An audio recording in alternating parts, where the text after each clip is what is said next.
Hello, and welcome back to Woo! our D&D game. D&D. Yes, it's session 93. We are getting dangerously close to our beach episode, session 100.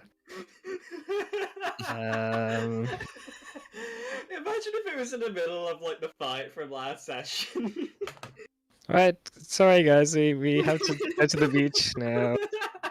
We'll get back to this later. Alright, well, I mean, we could just do like a whole new campaign that has that has like a whole new arc, like in like One Punch in Bleach or whatever, or It's all just one big beach episode. yeah. Just do a flashback. Just just like multi-series flashback, like Naruto or some shit. Yeah, multi-campaign flashback, and then we come back to this part like in 4 years' time. All right. Well, anyway, let's start. So, how's everyone doing? Good. Yes. Yeah. Right. Well, if everyone is sat comfortably and ready to play D&D, we can start. So, last we left off, the Clive Five had made their way to Vielle for the first time in quite a while to meet with Wolfram, kind of discover really what's been going on with him, because he's been a bit weird recently.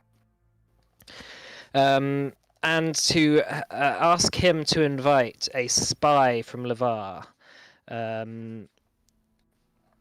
a sort of a person from the Tempest brand as an emissary to come to Vielle, so that the Clive Five can learn more about this mysterious cult which has appeared in Darkbridge, and how it might have some ties to the Tempest brand, if it does at all. However, when you turned up in Vielle, it was really no matter of time before all hell broke loose, where you heard the flapping of leathery, huge wings and the crash of something crashing into the courtyard.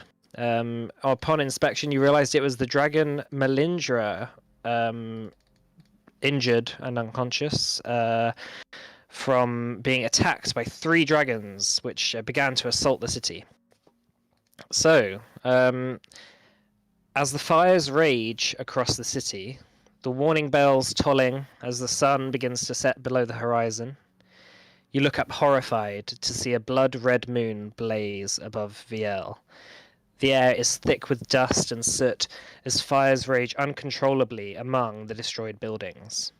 The beating of huge leathery wings echo across the rooftops as the crunch of masonry being torn from its holding and thrown across the palace courtyard leads to a series of screams, which quickly die down, leaving an eerie silence across the courtyard. The adult black dragon, holding on the side of the palace of Vielle, roars into the air, which is caught and harmonized by the other 2 dragons in the vicinity. "Pathetic!" the black dragon mutters as it begins to scout the skyline of the city for any movement. "This is a warning to the citizens of Tarsat!" the black dragon scoffs to the city, his voice seemingly carried by some sort of magical presence. "Hand over the librarian and the traitor Melindra Fairwing, and we will leave immediately. Otherwise..." He laughs, bellowing out a thick stream of acid into the air, which arcs hundreds of feet before it lands thick among a number of houses, melting into their rooftops and walls. Jesus. Sort of hear wailing before it silences. Yeah. Inside the palace, you're all covered in plaster and masonry as chunks of the roof of the grand ballroom fall inwards, crashing on the marble ballroom floor. The floor shakes with every blow as statues of heroic Tarsat kings from times past smash and fall to the ground. "This is it," Wolfram mutters to himself. "This is how my kingdom falls." What do you do, Clive Five? They're after the librarian. That's you, Gira, right? Gira doesn't say anything. Well, I'm going to scoot the carpet over to Roxanne. It's like, if we're going out there, you'll need it. yeah, true. Roll the carpet up and put it under my arm. Wait, what? We might That's not how that works. Fly me away, carpet! we might not need to go out there though. What, Right. they're going to burn the city to the ground if we don't. Well, that I could call for backup. That'll work. Oh, we're not going to make some weird deal with all people, are we? No. No deal involved. It's just I'm kind of needed. So if I die, it'll fuck over her cool. So, you know, it's not really much of a deal as trying to make sure that he keeps his Oh, well, interests in order. similarly, we could ask Tail to help, because if Scrimshaw dies, he dies. Maybe he's in the area. Tail! Tail! There's 6 of us now. There's 3 dragons. That's two people to a dragon. I think we're I fine. can That's cage not one. how Then that it's 6 on 2. I think if I ask Harcourt, he can send something a lot more powerful than the 6 of us. That's nothing more powerful than the 6 of us. Is Melindra there? Yeah, Yeah. Melindra is there. She's looking out one of the windows at the moment. She says, the Dark Dragon, that's Talendal. He's not the oldest of Naxxus' sons, that's Athanax, but he is the most cunning. He has no intentions of leaving the city intact if we're handed over. Yeah, that's what I thought. Let's just go and kill him. Or we could lead them away. It sounds like they don't want to leave. I don't think we can kill 3 adult dragons right now. I'm not sure even Morno's fast enough to outrun them though. That I say we could lead them away. Backup could lead them away. Right. Can backup look like myself and Melindra? Potentially, we're talking about the Feywild. Mm. We're a tricksy bunch. That would certainly How- be favourable. But How long is this going to take? It could take 10 minutes to cast. Yeah, I don't think we've got 10 minutes. Look, if we hand over, I don't think. Look, if we fight, I think it would take longer than 10 minutes. It's 3 adult dragons. The palace shakes again as the roof begins to crumble even more. I don't think we can fight them right now. If we do, we'll die horribly, and then the city falls. Or the city falls and then we die. Or the city falls and then we die. Or The city falls and we die at the same time. Or I could get some backup and take them away from the city and away from us. 10 minutes of destruction versus us dying and the city falling completely. Yeah, I think they can get rid of the city in 10 minutes. Can you cast it and then come out and fight, or? I don't think there's gonna be a fight, Morna. I think they're gonna take Melindra and Gira and kill us. It's not really gonna be much of a fight. The longer we spend bickering about it, the more they get a chance to, level the city, so... Right, yes. I'll call for backup. The rest of you do what you do best, I guess. If the fight's still carrying on, sure, I'll come out and help. But I don't think that should be the aim. I think if that's the aim, we'll die. I'm not sure this palace is going to be here in 10 minutes, Melindra says. I really don't think we have 10 minutes to do that. Look Then at you the distract them for destruction. 10 minutes. They're can't. faster than us. They can melt. They can burn the buildings we hide behind. They can melt through them. They can do whatever And that blue one does. They can melt us. And if we fight them, they'll melt through us. They can try. Yeah, exactly. They can try. 10 minutes is a long time to be in a fight. When has a fight ever lasted anywhere near 10 minutes? You fought in a literal war. Yeah, he's got a point. Wolfram says, mantle of responsibility. I thought you were in a demi-plane. Actually, Wolf isn't there. just like peering through the shadowy door. It's Actually, the door is still there. Yeah. It's like poking his head through, like looking around. Are you guys Look. gonna do something? I don't think the fight is going to work. You guys can distract. While me. you're all bickering, Gira kind of like picks up his hammer and kind of is like thinking to himself, Ugh, I can't be maybe bothered I should just arguing. give myself to them. No, if you He- go... he's not saying that. He's just Alright. thinking that, and he kind of starts walking towards the door a bit, and kind of looks to Melindra. Yeah, Melindra runs over to you and says, "Gira, this will help." And she pulls out a bag of holding from her side, and she she begins to she says, "I took it from Naxos to bring to you. I know whatever reason you're here now is to help us."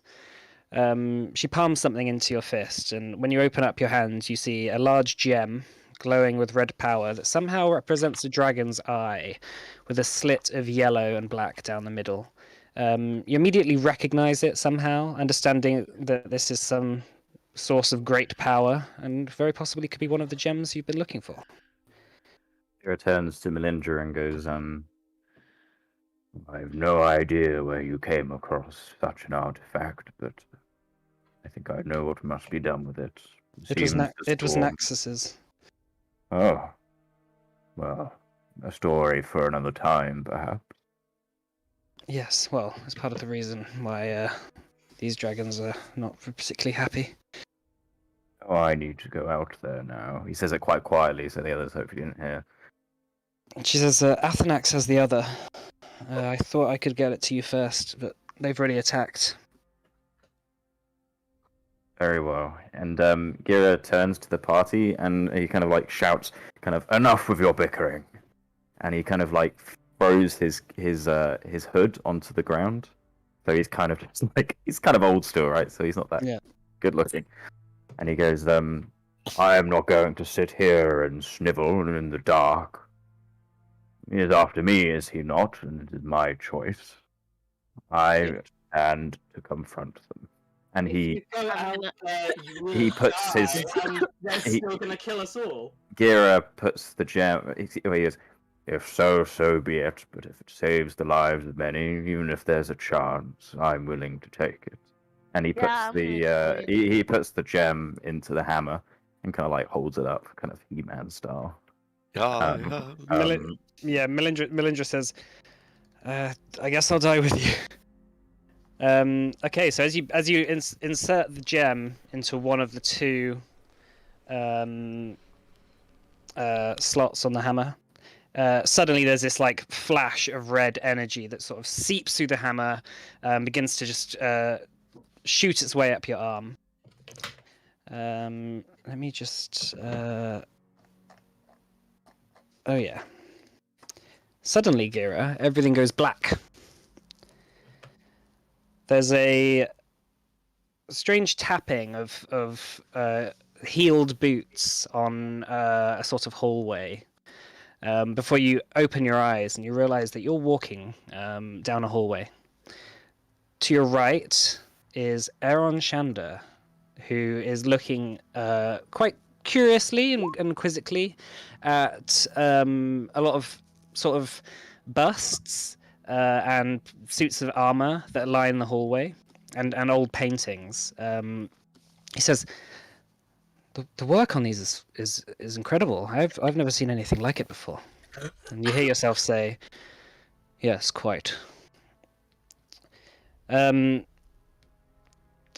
says again, "It is unfortunate that we couldn't have met under better circumstances."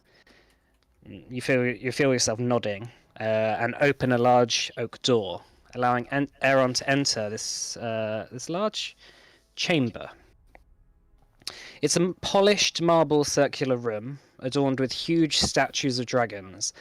Their eyes point towards a central floating orb that is suspended in the air. Aaron steps towards it, saying, "So this is what keeps your city among the clouds.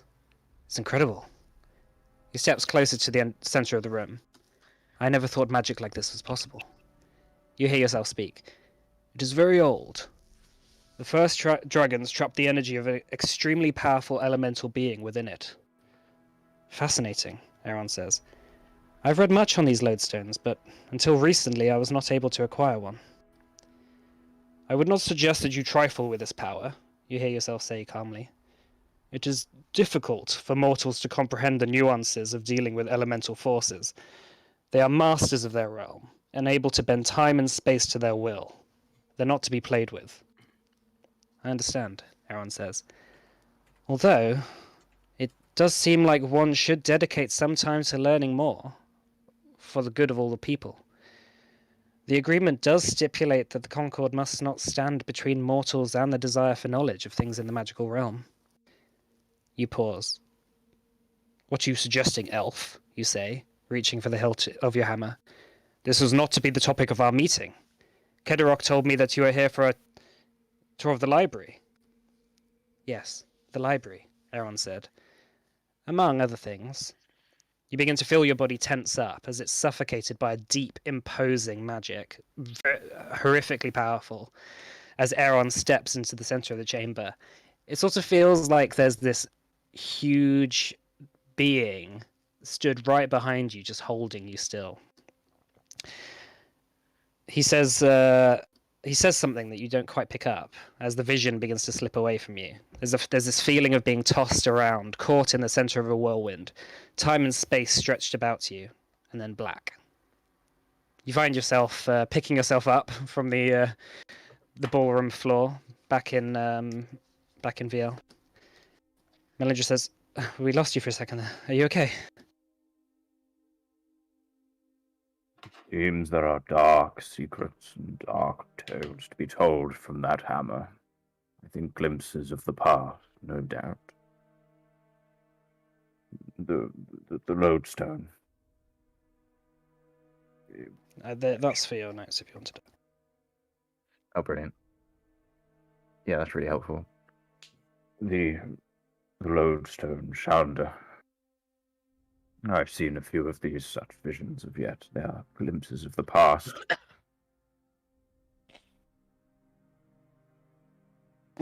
Well, I suppose there's time for thinking about that. There's not time for the city.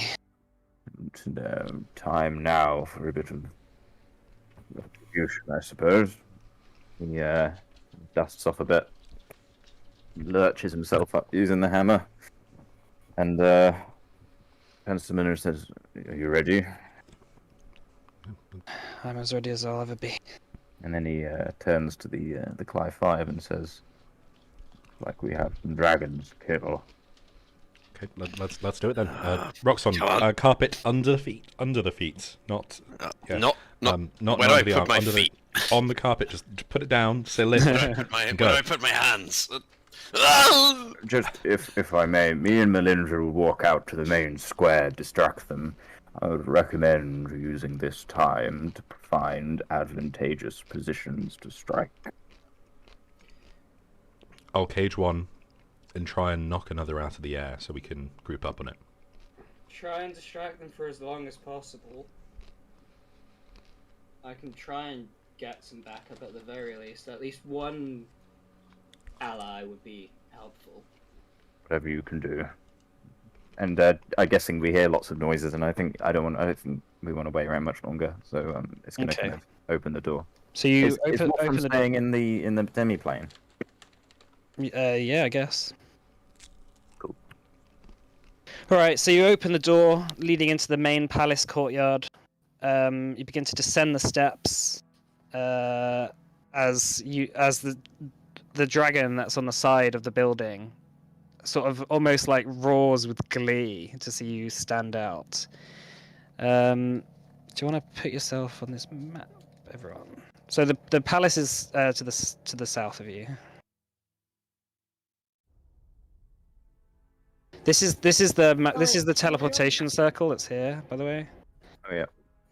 Oh, I was gonna be a bit further away, casting Planner Ally.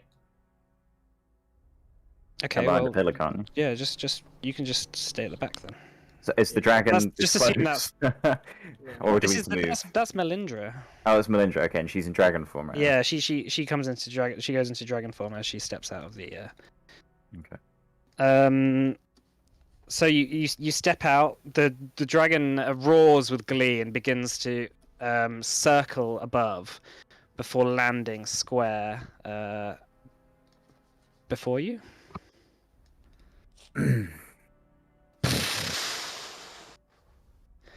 Ah, so it's true, the librarian. You feel his he has like a sick wry smile come across his face. Talonol, I presume. You hear the beating of wings as you now notice that both Athenax and the blue dragon are circling above, maybe about 70 or so feet in the air.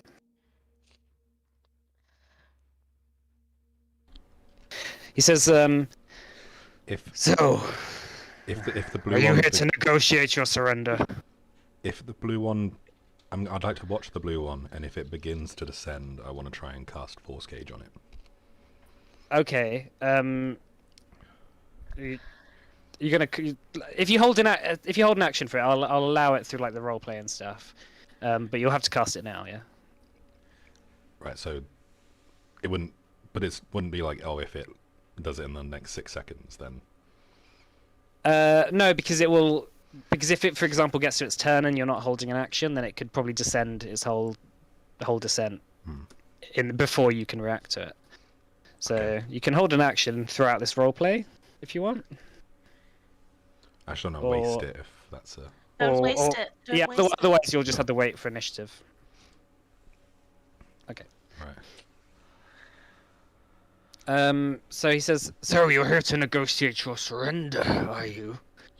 As he stamps on the body of one of the soldiers that was unfortunately killed during the attack.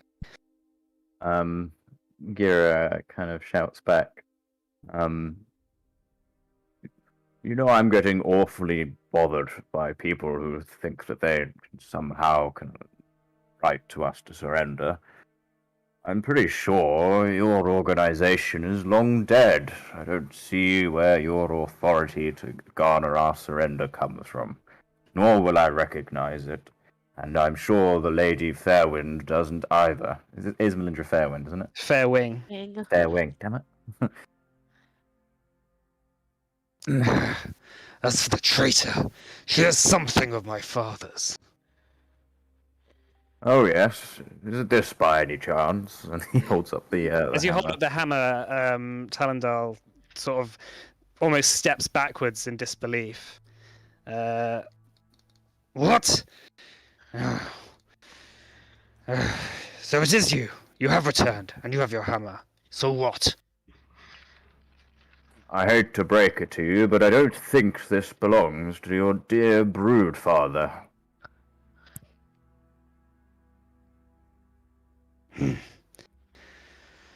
Surrender now, and I'll keep your friends alive. Oh, and what of the city? I've been told you don't particularly mind collateral.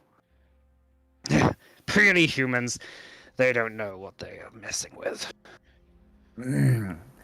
Well, shall we find out? Alright, Talendal begins to charge forward. Everyone, can you... hang on just a sec. I always forget to clear the thingy before I call... Alright, can everyone roll initiative for me?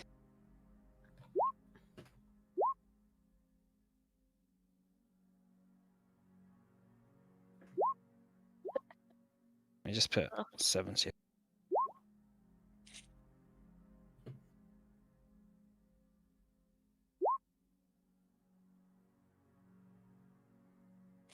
Sorry, just bear with me.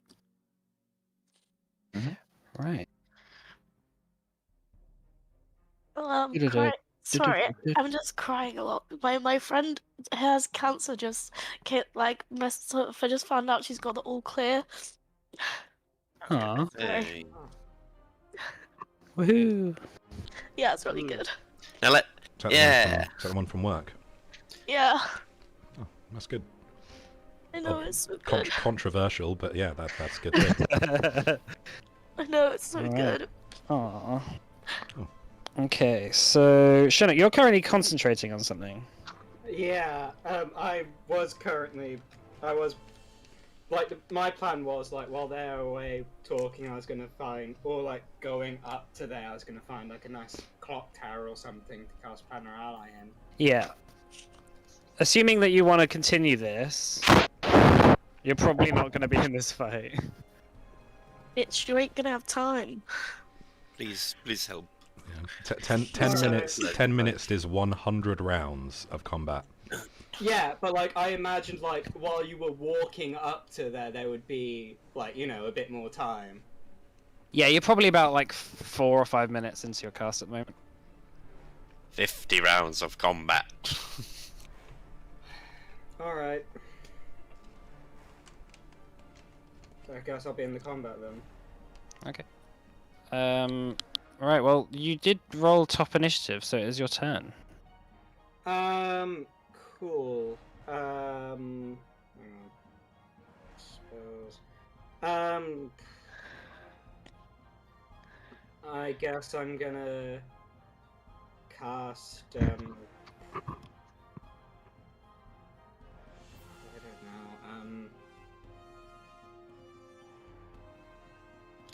Fireball then.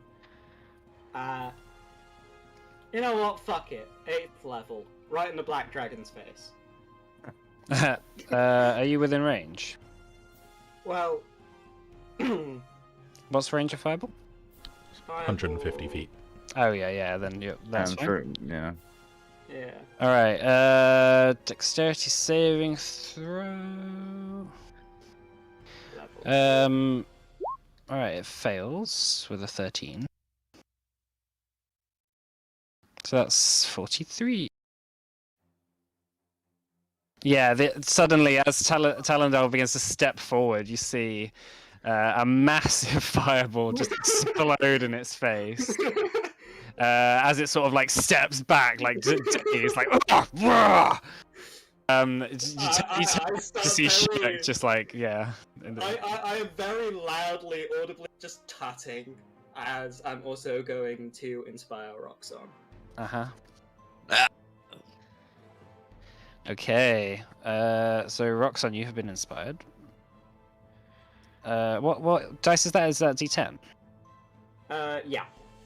Okay. Right, it's Kairos's turn. Is Melindra on the initiative? No, she isn't. You're right.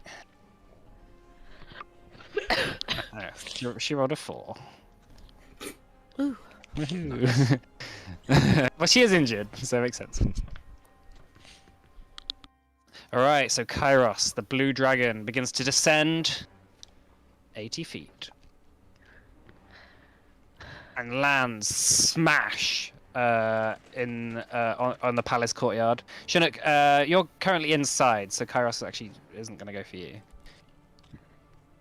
But Kairos, is flying down, smashing by Morna. Yay. Is going to multi-attack. Woo. Alright, that's a 17 on the bite. Misses. Okay, 25 on the claw. That hits. 25 on the claw. Mhm. Alright, so first attack, 12 slashing damage. I'm going to use Spirit Shield to reduce that because I remembered. I'm in range for it. Are you? So- Is it not if you're raging? It's not if you're raging. So oh, that might be it. Oh, yeah, no, you're right. Yeah. I forgot it's the first round. Fuck. Alright, yeah, so 12 slashing damage on the first one and 17 on the second. Okay. Oh, that would have been quite nice. Alright, and Talendal. Yeah, Talendal is going to rush forward, plonk himself here, and charge at Gira. Sort of like he's going to swipe at Melindra as well, but he's going to bite and claw. Oh, bite! Natural 20, Gira. Which one shot? So that's 20 piercing damage on the Yeah. first one, and then the and then 8 acid damage. Mhm. Okay. I get a. Sorry, when you're ready, I get an attack because of Sentinel. Okay. Make your attack then. Yeah, sure. Okay. Yep, Do. Oh, it just rolled automatically. It was only meant to be a normal roll. Yeah, so that's 24 to hit. 24. So it's just without the rage. It's just 10. Damn. Wait, no, it's the slash. Should I just re-roll No, it? Is that going to just the 19, right? Yeah, it's just the Yeah, 19. it's just Yeah, 19. you're right. Yeah, the 19. Sorry, I'm getting confused. Yeah, just Okay. 19. Cool. And then Talendal. Hold on. As my reaction, I'm going to use Wrath of the Storm. So thunderously rebuking the attacker. Can you make a Dex save, please? Yeah. 24.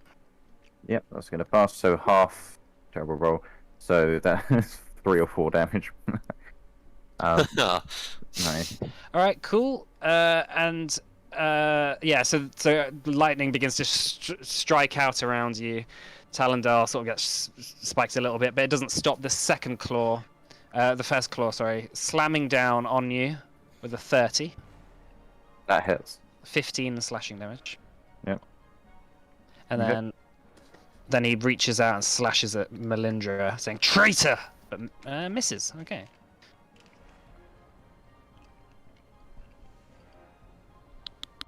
All right, Athanax. Athanax is gonna fly around here and land, challenging Roxanne. Ah, I remember you. I wasn't the one that put you in the cage. Which one were you? Go after the other one. Oh, my mistake. Sorry.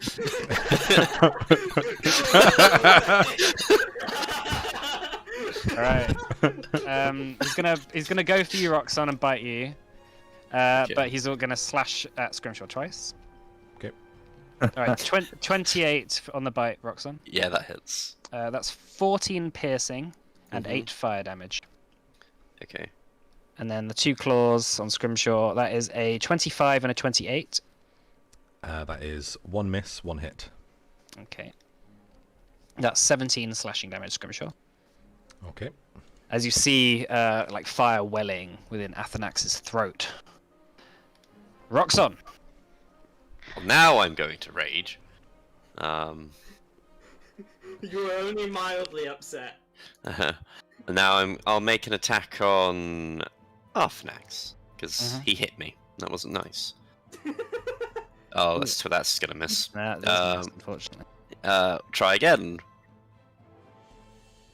19? 19, that just hits. Oh, there you go. Lovely. 28. 28, cool. Yeah, your axe sinks into Athanax's side, chipping off a few scales. You hear like a wheeze as the wind is knocked out of his chest. A bit of fire shoots out, just misses you. Is there anything else, Roxanne? No, this is my turn. Okay. Right. Athanax is going to use a wing attack as a legendary action. Shit. The dragon beats its wings. Each creature within 10 feet of the dragon must succeed on a dexterity saving throw. I'm assuming that's me. 21. Are you within 10 feet? Oh, No, no, you're no, 15 I'm 15 feet. I'm good. I'm Yeah, good. so Roxanne and Scrimshaw then. Oh, nice one, Scrimshaw. Oh, Matrix dodge. sorry. Yeah, Meant I to was be. getting ready in my head to be like, right, that's 1 down the ring of evasion. Is that advantage from danger sense? Yeah. Oh, it doesn't matter anyway. Well, 20 it might do. They're fucking dragons. Say if I Okay. say.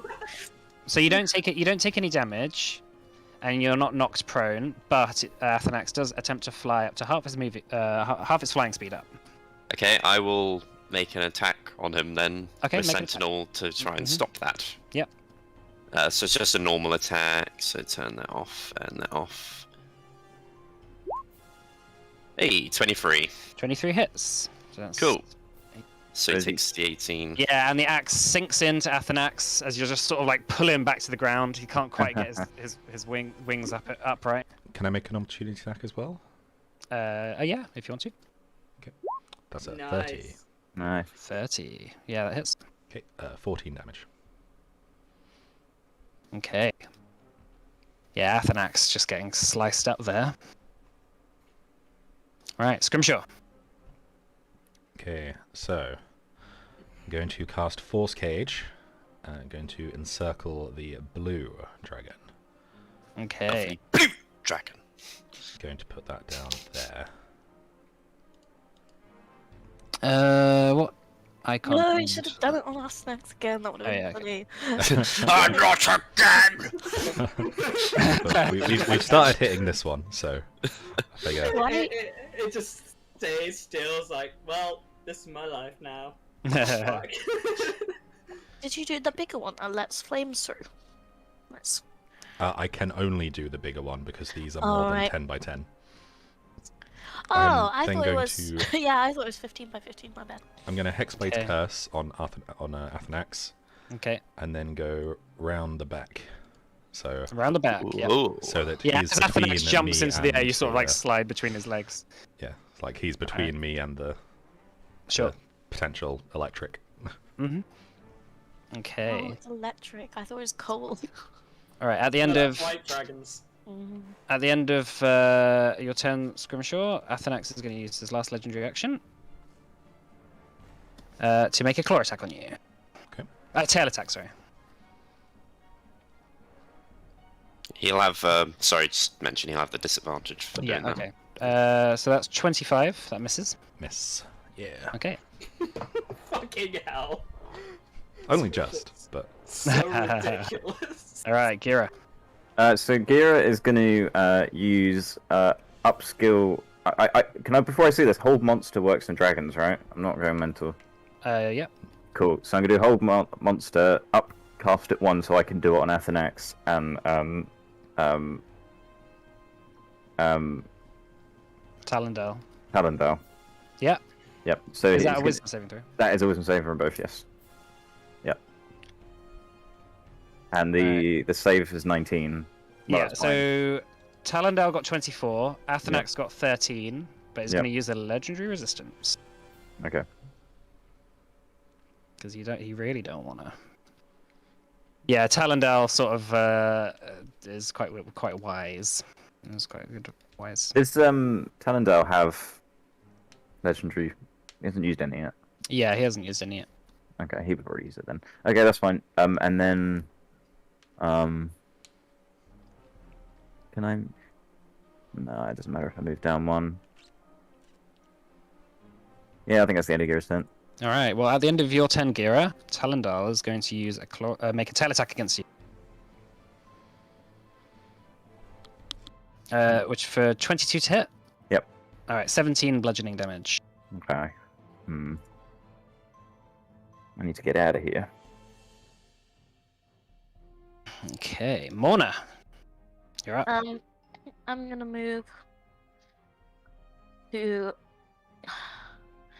here. Loop.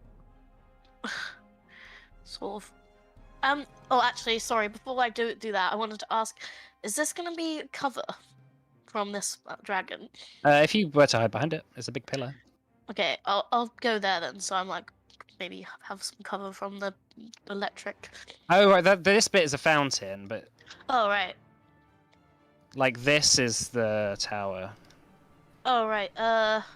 the monument thing. I could just run away. yeah. Yeah, Let's not pretend You you could were go- ever you- going to you end your could turn try and go next to pro- something. If you want to go prone, like you could go prone. You probably get some cover. No, that's alright. Okay, I'm gonna attack the fire one. Okay. Do my frost bits seem like they're actually doing anything? Yep. Yeah, okay, cool.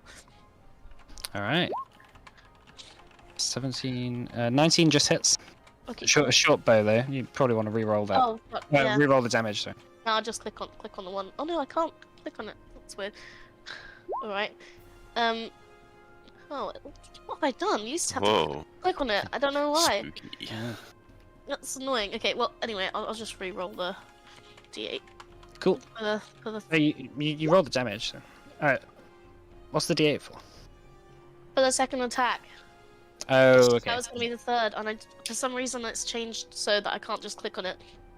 So Right. that's gonna be 7, 8, 9 for the Okay. second attack, and then that's the next one, and then I'm gonna do it again. Cool.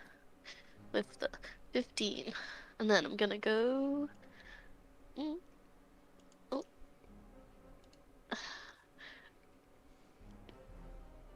Yep. I'm gonna go here. Cool. Right. Well, it will make an opportunity attack. Oh no, actually no, it can't. Got mobile. Yeah. Oh yeah. All right. So Melindra is going to lunge up. Actually, before that, sorry, Talendal is at the end of your turn, Morna. Talendal is going to use 2 of its legendary actions to make a wing attack. Roxon and Gira, can you make a dexterity saving throw for me, please? Yeah.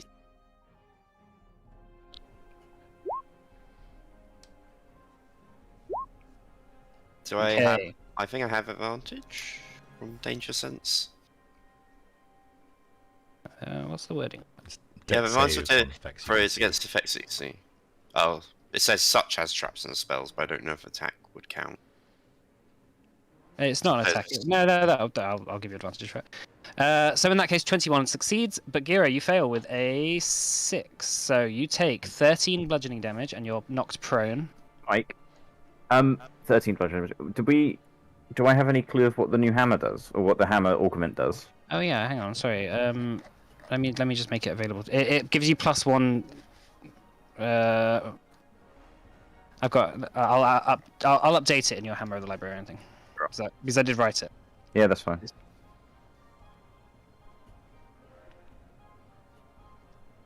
There you go. 1 out of 2 gems of power. So you should be able to see it Yeah, all good. there. Okay. And then Talendal is going to attempt to fly into the air. And you've already used your action this turn, Roxanne, I think. So I cannot stop them. Unfortunately not. So he's flying 40 feet up. But what about secondary action? Should have kept that. All right, and then Melindra is going to fly up 40 feet and tackle him in the air. Try and grab onto him. So, strength. Fuck yeah! Dragons! Yeah, unfortunately, Talendal gets a natural 20 and swats Melindra away as she flies up in the air, and they're just sort of like both flying 40 feet up, sort of growling at each other. But Melindra's going to make 2 more attacks. Going to try and bite and claw. 26 hits and 25 hits. So yeah, yeah. She bites after trying to grapple with Talendal. She goes in and lunges for Talendal's throat and begins slashing up his chest. All right, top of the round. Mike, Shouldn't- before... Actually, no, I've already used my reaction. You've got to get on me, sorry. Okay. All right, Chinook. Right. Is there a space in, like, because these dragons are pretty big, right? Yeah. Is there like a space around here-ish, like, but like a bit in the air, so that a 26 radius effect only hits dragons? Be difficult to not hit Melindra. I thought she was 40 feet in the air. Yeah, but so is Talendal. Yeah, no, I meant just the blue and the red. Oh right. Yeah. Cool. Wait, what's the thingy of it? It is a. It's within 20 feet, 120 feet, and it's a 20-foot radius sphere. 20-foot radius. Yeah. I think you're probably likely to hit Morna. Yeah, like I meant like above things because they're pretty big. Like tall. Make a perception check for me. Okay. Because you do have a big column in front of you. Perception. Sure. If it's a dex save, I'll probably be fine. I don't know Yeah. what it No, it's not a dex save. Yeah, it's gonna hit Morna. If I was to run out here, I've made the call now. Like, Alright, let's try and get okay. this fight going. I'll just throw a fireball out then. Okay. I mean, yeah, sure. I mean, you could target one dragon with it. Yeah, it's just a bit of a shame because it's pretty big spell. So I thought, Yeah. you know. Sure, but sometimes, yeah, that happens though. That people are in the way. Yeah, I know. Okay, so fireball. Fireball.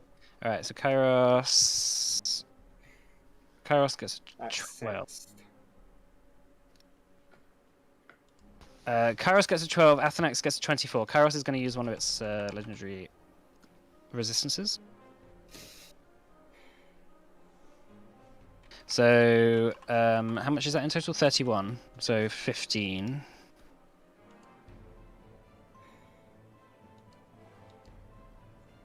But Athanax is actually resistant. Yeah. Okay. So Athanax is actually immune to that. So yeah, the fireball goes out and Athanax is just sort of like unscathed. Kairos is... Why I didn't want to use the fireball.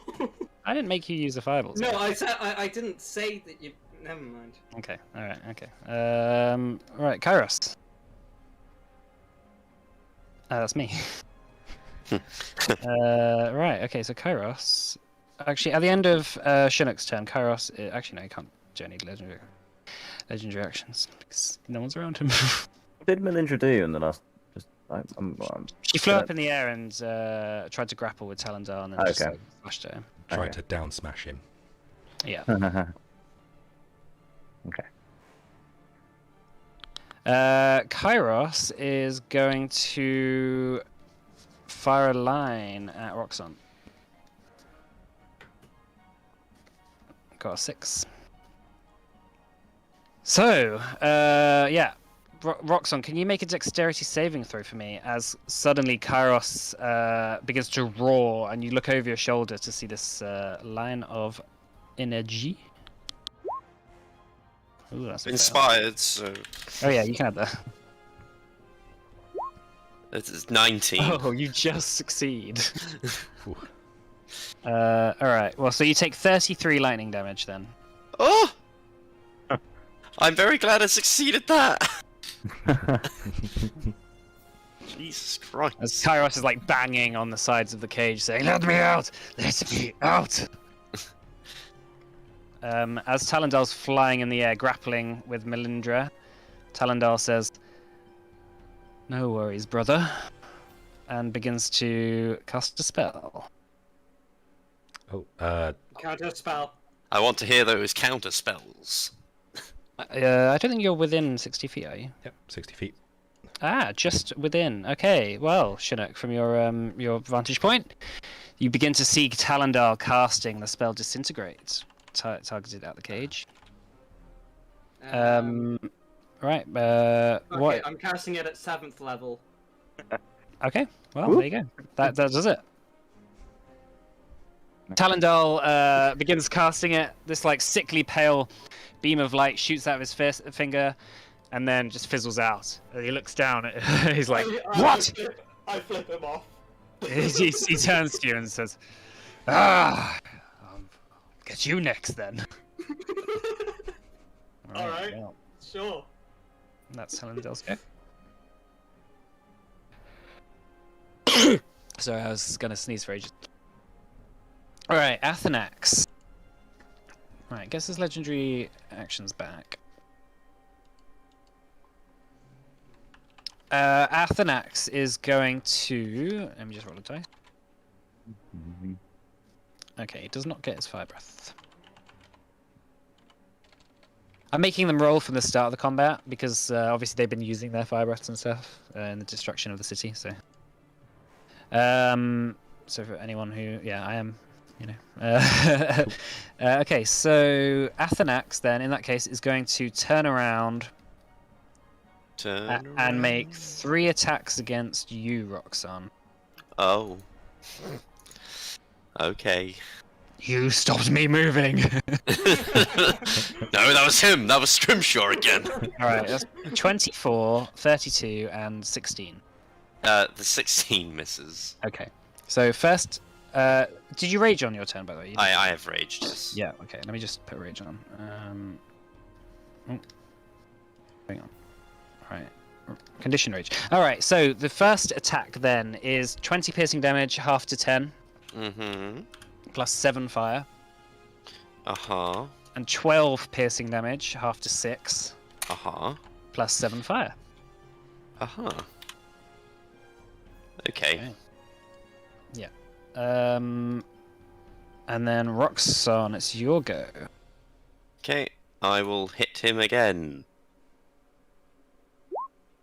Oh, I won't. Yeah, unfortunately that one misses. I'll try again. Okay. Yeah. Woohoo. Okay. All right. So that's 19. No, 29. Maths is hard. Yeah.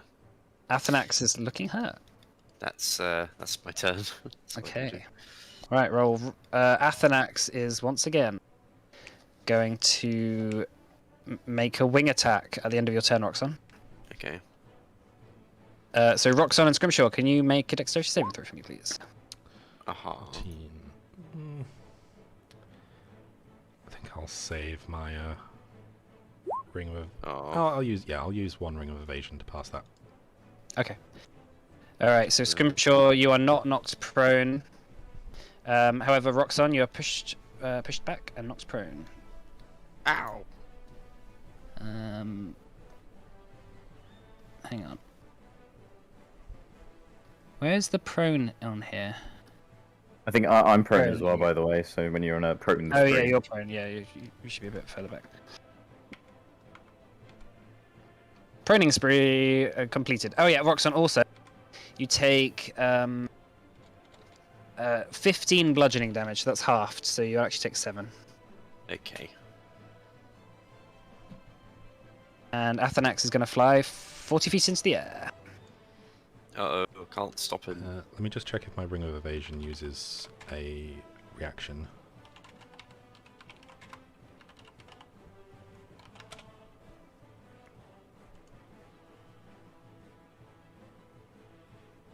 Hello. Yeah, it does use my reaction, so I can't opportunity attack. Hello, you right? Sorry, yeah, it just sound just cut out for Oh, like okay. ages. That's pretty just Discord. All right, so then it's flown into the air and is beginning to beat its wings down, looking over all of you. Scrimshaw. Okay, Roxanne still has the carpet, right? He does. Carpet, Okay. right?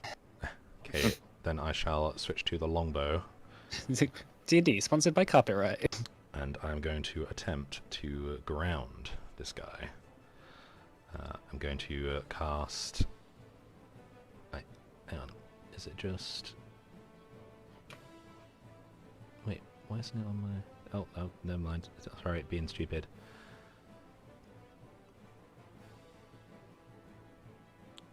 Okay, I'm going to just attack it with the longbow. Okay. An Make an attack. Athanax. That's a natural 1. I'm going to use point of lucky. Reroll that Okay. Mm-hmm. for a 13. Second attack Right. Yeah. Unfortunately, that misses. is a 17. That also Which- misses. I want to ground it. I'll luck again. Oh, wait, 19, Hang on just a hit. minute. Hang on a minute. This is only rolling +6. It should be +11. So that Uh-oh. 13 should have been an 18. Okay, 18 would miss. So then. Okay, so just the 17 should have hit. Yeah, that should have hit. Yeah, I think when it levels up, it like removes my bonuses for my longbow for some reason. Oh, what? Yeah, that's pretty. Well, it switches it back from charisma to dex. Oh, that is annoying. Yeah. Oh, that's- yeah. Something to keep track of then, I guess. Technology. That's changed back now, though. I'll just roll another one so I can roll the damage off of that. Yeah, if everyone just tries to have a look at what the numbers are rolling every now and again, because I think that can come into the game quite a lot. Take 14 off that because I don't have Spirit Shroud up. So 18 damage, 18, okay. and I would like to use a smite Okay. to knock it down, Okay. for which there is not a save. Right. and do an additional. Where'd my smite damage go? I'll just roll it. An additional, not very good roll, 16 damage. Ooh, okay. For 16. And an extra 18 damage from falling. Crashes to the ground. The masonry, stone, sort of garden part, patio, whatever it is, the slabs, they crack as dust shoots upwards. Athanax lands uncomfortably and roars in pain. So keep him grounded, and that'll be it for me. Okay. Alright, okay, well, at the end of your turn then, Scrimshaw, Athanax is going to make a tail attack against you. With disadvantage, because he's prone. Yes. That is a 30. Jesus. He has pretty good stats, but... If I... I'll cast shield. You So I'll cast shield, miss. okay. Alright. So it's the end of... It's after the end of my turn, so it'll be Yeah. till... Mhm. Yeah. Okay. So, yeah. Right, so that's Athanax's third reaction. Gira. I'm prone, so Yeah. So you're gonna get up. yeah. I get knocked I've down. fallen and I can't get up. I'm up now, yeah. Mhm. And can I move like to here without cause? Because he's up in the air. It's not going to occur an opportunity attack, is it? No. Brilliant. Alright, I'm going to move to here. Is that 34? Hold on, let me just double check the. Hold on. I think you'll only have 15 because footage. you stood up. Yeah. Oh, because I stood up, can I have 15? Yeah. That's rather annoying. Assuming your Hold on. movement's 30. Yeah. Oh no. Oh no, what a catastrophe. Don't you hide behind me! I'm just going to stand where you are. Stand underneath Talendal, Is that not a risky move, potentially? essentially, but If he that's just 15 comes... foot. Or, sorry. Also, can I move... I can move down, but... Oh, I didn't mean to do that. That was the wrong thing. Control Z. That didn't work. I'm sorry. I'm ruining the battle map. You're just going to stand in the middle of the fountain. What's this drawing here? Yeah, ignore that. That was... I was trying to measure, but... Okay, so you're I climbing into the think- climbing into the fountain. Yes. I'm Okay. going to climb into the fountain. I just don't want to be near him. I'm hoping Athanax won't get ideas and the Force Cage will stick. And obviously I don't have any... my actions stand up, so I think that's it. Okay. Your standing up just uses half your movement. It doesn't use an action. Oh. Maybe it does for Gira. Yeah, it does for him because he's over the... He's senile. Probably. Yeah. Yeah. Um, you can cast a spell. Alright, I'm going to use... I'm going to plop a cool lightning on Talendal. Okay. Cool. Level 3 is fine. But because we're... is it stormy? No, it's not stormy, is it? No, but you can call the storm. Yes. I will do that and cast cool lightning. Okay. Clouds begin to swarm in the air, blocking out the blood red moon. Suddenly, a bolt of lightning strikes from the sky, and Talendal saves with a 21. Oh, very nice. Noticing it, he manages to dodge the brunt of it. Is it half damage? Or is it... On a failed save, yeah, half damage, yeah. Okay. So it's 7. 7. Yeah, and it basically on each of my turn. It's actually another 10d10 because it's stormy. Do 10. So another 2. Brilliant. Yeah, and I can just basically use it again every turn as on an action. Cool, that's it. Okay. Fabulous. Right. Well, so it's, yeah, Talendal just manages to dodge the brunt of the lightning strike from the sky. He looks over to notice Scrimshaw having grounded Athanax. Right. Talendal is going to make a tail attack on Melindra. And hit with a 22. Isn't she like 100 foot below him? No, they're the same height. I don't He's think that the Melindra. one is for that. Yeah, yeah, he's not 140 foot in the air. That one is for his legendary actions. Oh. Oh. You don't need to know these numbers. These are for me. Oh, okay. I thought that's. Oh, yeah. It's usually says how high people are. Alright. 402 health, Joanne. And Athanax is on 11. He's in trouble. Nah, it's usually like how high people are like in the air. Yeah. Yeah, I know. Yeah, I'm just messing. Yeah, no, the 4 and the O is how high they are. Oh. But the 2 is for how many legendary actions he used. I didn't Alright. think it was weird. It was 13 feet up. But I didn't say anything. Yeah, no. A very specific number. It It's isn't. just Mike trying to get us to go towards gridless. Yeah. Yeah. Slowly and surely we'll get there eventually. All right, Mona. Okay, I'm gonna go here. Mhm. I'm gonna pound him. With advantage, because he's prone. With advantage because he's prone, and I'm gonna do stunning strike in every turn. Because Really wanted a holy weapon. after you're Scrimshaw just was like, oh yeah, you should have done. After Scrimshaw was like, keep him grounded. Morna was like, oh, I have to use my key now. Can you make us a con save, please? Yes, you can. That is a 17. That passes. Yeah, you rolled pretty badly on that one. Well, I need him to roll slightly worse for a few times. And another con save, please. Okay, 11 damage. Con save. That's a 16. That just passes. Okay. He's rolling pretty badly, so. Another con save, please.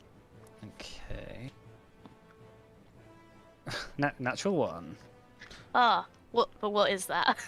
'Cause That's a I don't- 14. Okay, so he's Nice. stunned unless he's gonna Okay. use his thing. He is. Yeah, thought he would. Okay. Anything else, Mona? Yeah, I'm gonna do another attack. Okay. That's 26, so can he make another con save? Yep. 22. That saves. Bastard. Okay. That's my turn. Oh, hold on. Classic.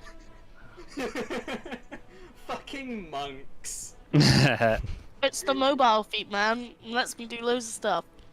Let me just punch you and hide. Monks basically at this point with mobile feet, you're basically just ranged. Yeah, I know. Because you walk over somewhere, you punch them and walk away, and in that time, like you've attacked them, like you haven't moved. Hmm. All right. Well, then in that case, Melindra is going to attack Talendar with a tail attack and hit. The battle of the dragons is happening. It's like lightning arcing through the air. It's pretty cool. And then Talendar is going to tail attack Melindra and hit with an natural 20. Oh, dear. Man, this Ooh. city is it's not good. Melindra's not looking great. Okay. Noted. Okay, and that's Talendar's last legendary action. Right, Morna's turn. Melindra's turn. God. All right, Melindra is going to.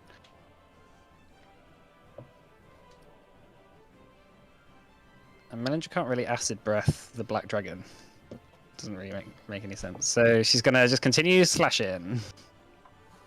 And hit twice. Okay, yeah, Melindra and Talendar are locked in combat to the death. But Melindra is not really coming out better for it. And at the end of Melindra's turn, Kairos is going to use a wing attack and try and knock Gira over. Can you make a dexterity saving throw, please, Gira? Sure. Herma knocked over. Why is everyone trying to knock the old man down? Because he's the old man. You just get to the funny. fountain and just like there's like loads of buffeting wind now. You're like, no, the storm is fighting against me. So, all right, so you take 14 bludgeoning damage, Gira, and you are knocked prone. I don't mean I didn't move, but. No, I moved you. Oh, okay. Okay, that's fine. Oh, wait, am I now? Oh my god, I'm now. Yeah, I'm now you in pushed towards into combat. it. Oh dear. It's look at past him. the librarian. He's like a ping pong ball. Yeah. Right. And it's Kairos' turn. I Chaos- thought it was my turn. Oh yeah, sorry, it was your turn. Go on, Shinnok. I've done that I'm before. going to throw out a phantasmal killer. Athanax. Yeah. At Okay. level 5. What save is that? He needs to make 18. a wisdom save. Ugh, that's an actual 1. Alright, he's going to use his last legendary resistance to save that. Alright, so does he take damage if he saves?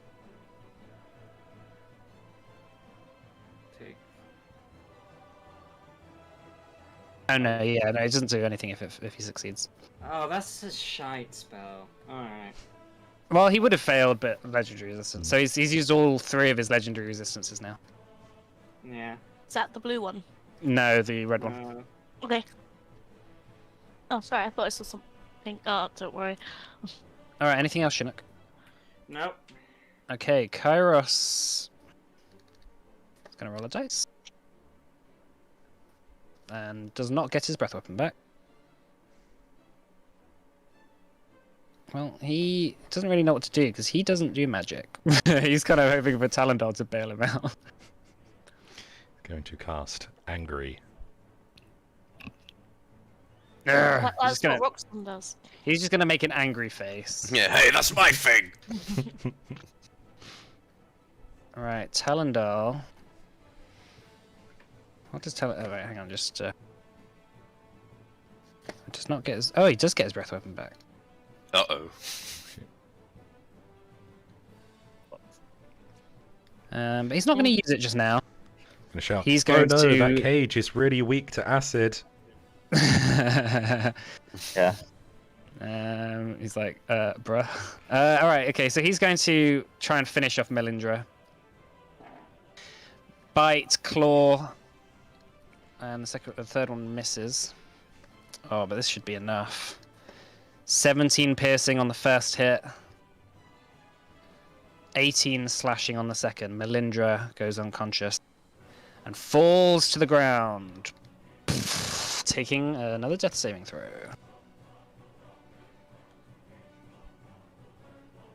Talendal just sort of stands victorious, looks around the battlefield, and poops himself. No, he doesn't. He's just surveying. He's just seeing what's going on. Oh, sorry. I've realised on my last time when I cast Shield that I actually shouldn't have. That wouldn't have worked because I no longer have my shield on because I used my bow. Oh yeah. So the 30 would have hit. Okay. Just take 12 slashing damage for me. Okay.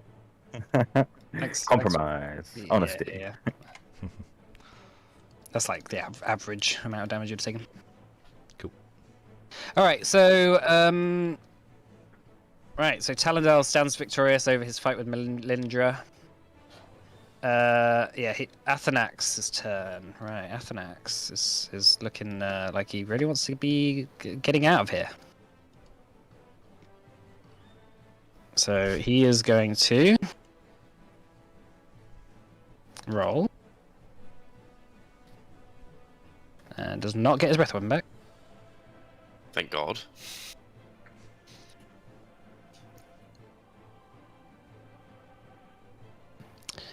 He is going to.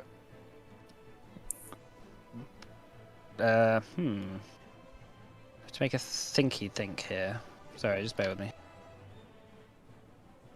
Yeah, he's gonna bite Gira with disadvantage. 17 to hit. Oh fuck, just. Ooh. That's I did- 23 piercing damage. I don't have my shield on, so. Okay. let Yeah, me 23 piercing damage and 10 fire. see. Why didn't that work? It's not changing. Why isn't it changing? 20, so 33, yeah? Mm-hmm. So it'd be. Oh, wait, it's changing. Okay, it's done. It's cool. Yeah. Okay. And he's gonna claw. He's gonna make a claw attack against you. That's 22 to hit. Yep. He That's 15 slashing damage. should be halved and disadvantage. Oh yeah. Is that on the previous one as well? Wait, what is Yeah. that within? Is that within range? What's the range? of It doesn't. I don't think it needs a range. I think it. I Does think. I already. think it's just. Hang on. Hang on. Let me find it. Ancestor protectors. It's just anyone you It hit, right? just. It doesn't specify a range. It just says the first creature that you hit with an attack. Doesn't say I have to be within any kind of range Okay. for it. In which case, I'll take 6 health back. Okay. Well, yeah. from, So from the first hit, take how much? so from the first hit, you want to be taking 23 halved. So I was up. That was 46. 11 piercing and 10 fire. So 21. 21. Okay. And from the second one, it's 15 halved. Hey Okay, so guys, 7. I'm really sorry, but I'm gonna have to get going. Oh really? Yeah, something just came up. You guys have fun. Okay. Well, we can take a break now if you. No, I gotta go. Oh right. Okay. Well. All right. Sorry to hear that. All right. We'll see you soon. See you soon. Yeah. Take it easy. See you later. See you in a bit. All right. Have you got Chinook's character sheet? If anyone who's. I'm just Can trying I to load have it? I want to do it. Oh, okay. Can I have it? Take it in Well, turns. It's not loading for me anyway, so Oh. you go ahead. You can share Chinook. Alright, we'll share him. All right. Well, let's take a break now then, shall we? Halfway through the fight. Okay. Okay. Yeah. All right. Right. So we'll come back in 15 minutes. So. Okay. I have everybody's Switch character the sheets. stream over. Uh-oh. Okay. Joanne has Back in a ultimate bit. control.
All right. Well, we are back with our combat against the Dragon Brothers.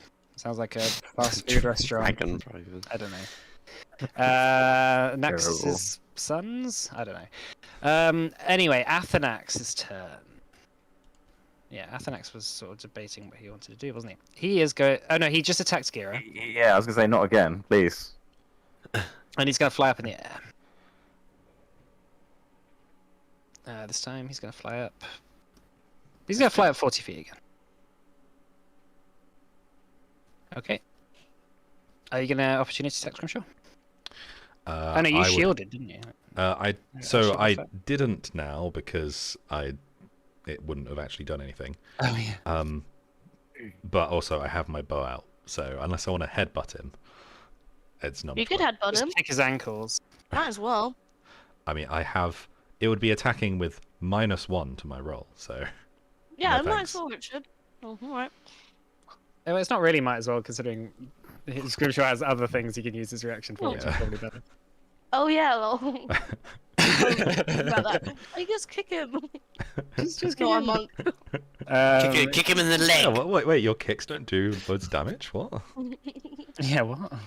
Did he have Bart- frosty feet? Sorry, is Bartley going, or is it just... Oh no, it isn't. Okay. Sorry. Yeah, did think there was something weird going on about the music, but no, it's back. Right, so Athanax flies 40 feet up into the air, matching with Talendal, scouring the battlefield. Roxanne. I will get on the carpet. Oh wait, I'm prone, aren't I? Yep. I need to get back up, please. All right, that's half your movement. Okay, so Oh no, that's the wrong one. You could probably still make it though, right? maybe 20 feet up. Well, the carpet, carpet has has- 60 foot. Oh, The carpet. Well, the How much carpet's is- 40 for you, I think, because you're over half of its capacity. okay. So how much move? Sorry, I'm now confused. How much movement do I now have? 40 on the carpet. Okay. Yeah, I should be able to make it to the dragon, right? Uh-huh. I will move to the dragon on the carpet Done. and make a attack at it. Wait. It was an action to get up, wasn't it? No. No. It's half your movement. Half It's your half half movement. movement. Yeah, you said sorry. Right. Well, tax time. The That 15. misses. Yeah, misses. 20. 20 hits. Hey. 26 damage. Okay. Okay. Flying up in the air on the carpet. If cameras were invented, you'd want to take a photograph. Unfortunately, they're not, and a few people are trying to set up easels, but the fight might be over by the time they're finishing the sketches. So, right, Roxanne, is that all? that me turn, yes. Okay, well, Athanax is going to use a wing attack and try and knock you off the carpet. He'll try. That's dex save, right? Yeah, dex save. I'm going to do a lucky Okay. and try that again. Oh, Oof, oofy doofy. Am I- Wow. Hold on, just quick, because I might be doing something. If I'm prone, I can't. I don't have a reaction, do I? No, you have a reaction. Alright, I'm going to expend a charge of. Wait, how did your saving throws go? They went terribly. Ignore me. Ignore me. Sorry. okay. Well, thanks for getting my hopes up there. Yeah, me too. I hadn't used it before. I'll share it though, just for the class. The Hammer of the Librarian has an interesting effect where I can expend a first level spell slot, and grant somebody a creature a advantage on a saving throw, and on Okay. upcast, I can do more basically. Okay. Well, Unfortunately, that did not work. Oh yeah. Also, I think FYI, I think you should. That is for. You have to say that before they roll it. Or before they roll it, yeah. Yeah. So. That too, yeah. So it's not like they roll and then you go. Actually, no. So yeah. Cool. Okay. So right, Roxanne, you are currently knocked back off the carpet. Take 14 bludgeoning damage, half to 7 for the wing attack. ow. And then also take 12, half to 6 for landing. Okay. Wait, no, Roxanne, you're supposed to stay on the carpet. I'm trying. He knocked me off the bloody And the thing. carpet sort of like, as you land on the ground, the carpet sort of like swoops down. It didn't manage to catch you, but it like swoops down next to you, so you can get back on it again next time. Fat lot good you were. You have to get some like seatbelts or straps or something for it. Okay, in that case, sorry. Yeah, that was your turn. Then it was the wing attack. Okay. I would like to cast Mental Right, Prison on Athanax. Could you please make an intelligence saving throw? Ooh. Talendal is going to counterspell that. Chinook? Well, I'm gonna counterspell. Okay, what level are you counterspelling? 4. Okay, roll for it. It's actually 320. Yeah. Assume you had a. Oh, Oof. Oh, that's a new what fee. do I add to that? Like, Not I have a enough. feeling that's a failure. All right, so unfortunately, Mental Prison gets. What did he roll? Or did he cast it at 6th level? Yeah, it was 6th level. Okay. Okay. Okay. Shit. Talendal is like, Athanax, you fool! Let's get out of here. Okay. Yeah, that'll be it for me, I guess. All right, Gira. Gira. Gira is going to. I know what's going to happen here. I'm holding out on a sick play from someone else, otherwise he's going down from a flame breath attack. He's going to cast Heal on Melindra level. He's going to have to upskill it into level 7. Is that touch? Bollocks, it might be. Just No, it says C. It says 60 feet That's target. concentration. Oh, that's fine. C. Cool. Yeah, so that's so the lightning resuscitates Melindra up to 70 health, and then he's going to he's going to stand up and then move this way. Let's go like second. Here, I don't want to stand in a line just in case he flame breaths, so I'm going to move to her. Okay. Okay. And that's going to be Gira's turn. So that's 70 on Melindra. Yes, correct. Melindra, her eyes get up. She sort of begins to stir, and she looks up into the sky like, I just got knocked out for the second time today.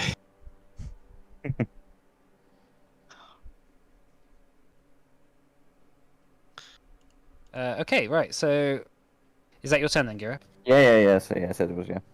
Okay, in that case, Morna. how tall is the statue? Probably about 30 feet. Could I run up it and then jump over to Athanax to attack him, or is that Yeah. not gonna work? Is No, that you gonna work? You can make a roll. Okay, okay, cool. I'm gonna run up the side of this statue, and then I want to jump over the Athanax and hit him. Make an acrobatics check for me. Okay. 23. Yeah, like the statue, like you sort of swing off one of its arms. Might be holding a sword or something that you swing off, and Wait. you sort of like. Sorry. Sorry. No, you carry on. Actually, hang on. Is the sun going down? It's dim light, yeah. Oh, Sun's getting good. real low. Storm overhead. I don't In know if that that helps. case, instead of jumping over, can I just shadow step over? Yeah. I'm going to do that right on top of him so he can't get me with his snappies. Okay. Well, on his back. Yeah. I'll use your acrobatics roll to hold on. Okay, cool, thanks. I'm gonna... Can he make 2... Well, let's see if it hits first. Actually, no, you need to grapple, don't you? So make an attack to grapple. Oh, okay. Sorry, no, that acrobatics is fine. Yeah, that roll's fine. Yeah? Yeah, So- I'll allow it. You're sort of surfing at the moment. Okay, cool. And then that's to hit. Can he make a con save, please? Yep. Natural 1. Oh, no. Yeah! Okay, so So he's teleporting onto Athanax, you smack down right at the base of his neck, and he just seizes up and falls out of the sky. Well, he falls down, and then I'm gonna slow fall. Yeah. Just gently land on top of him, and it's very graceful. And then I'm gonna attack again. And I'm stunned, so I get a crit. Woo! Oh shit! I just rolled 14d6 rather than 4. So that's the crit one. He took a lot No. of he took a lot of damage from falling. Oh, I rolled a 1 on my crit, but Okay. I get an extra attack because it's the things. So that's an extra 17 damage as well. Fab. Right. Yeah. Athanax is looking really hurt. He's lying on the floor. Talendal is sort of like just standing overhead, like, "Oh, what are you doing, brother?" Okay. Anything else? That's the end of my turn. All right, Melindra.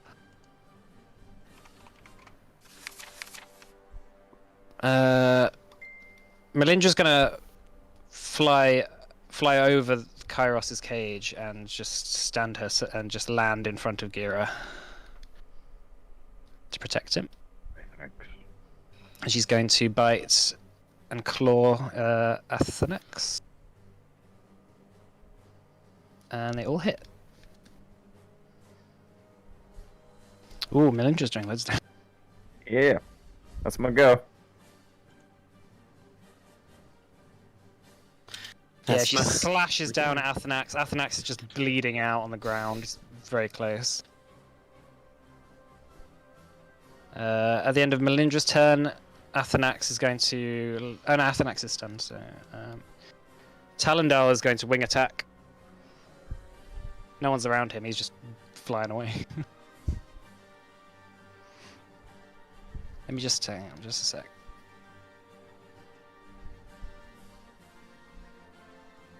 He's gonna fly over here.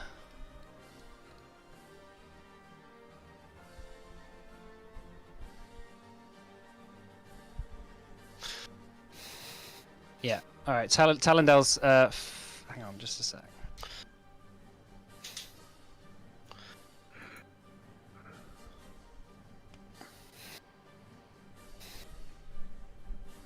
Yeah. All right. A bit further. Yeah. Talendal begins flying. All right, Chinook. Okay. I'm gonna hold my hold monster in case. So I was gonna do that, but I don't need to anymore. So now I'm going to do Dissonant Whispers. On the boy. On Asnax. Because he makes Dissonant whispers. Yeah. It's not a lot, but don't have any. Just at that first level. Just don't have much to do. I want to save the spots. Spell Yeah. spots. Athanax succeeds on that with a 24. Okay. Well, I think he takes half damage then.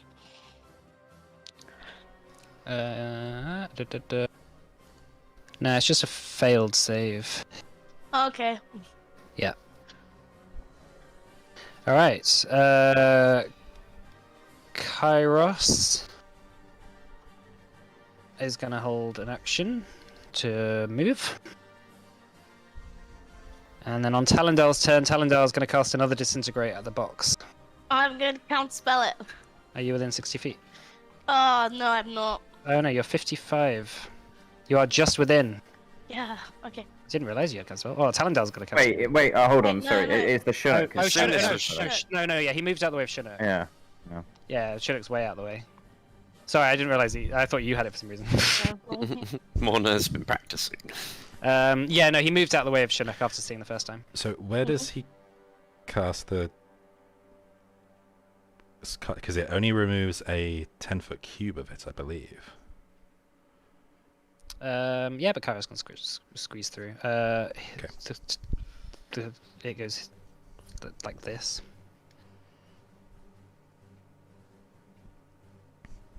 Just bear with me.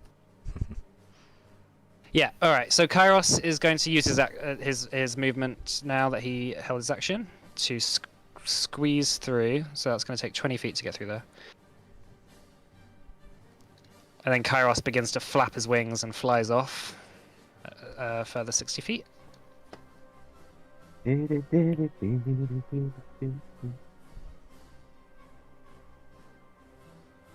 He run in. My mouse is just being so annoying. Right, hang on. Yeah, so Kairos and Talendale both flying away.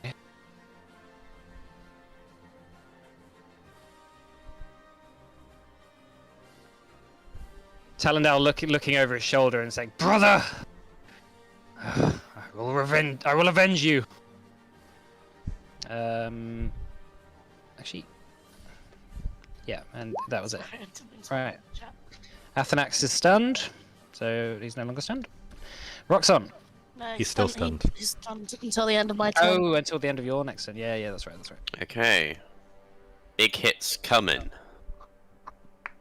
Got advantage. Ah! Ha ha ha ha ha. Oh, he's going to Kratos them. So yeah. So Okay. it's that damage. Roll 2d12. Is it 2d12? Yeah, it I is. think so. Yeah. Oh. Okay. All right. How would you like to kill him? How would you like to Oh. finish him off? Killing Athanax. Oh. I think. How do we do it? I think it's gonna have to be a straight decapitation while he's laying down. I think. Just bring the axe down onto his neck and slice it in half. Oof. Yeah. So as Athanax is there, seized up, crashed on the ground, blood spilling from multiple wounds. His scales are scattered out across the bare stone floor, and his dragon's blood is beginning to seep into the water fountain. You just stand over him, and for a brief moment, it looks as if his eye opens up and looks at you. Just as you bring the hammer down and sever the head clean from his body. Athanax, the eldest son of Naxos, lies slain by the Clive Five. Yes, bathe in their blood.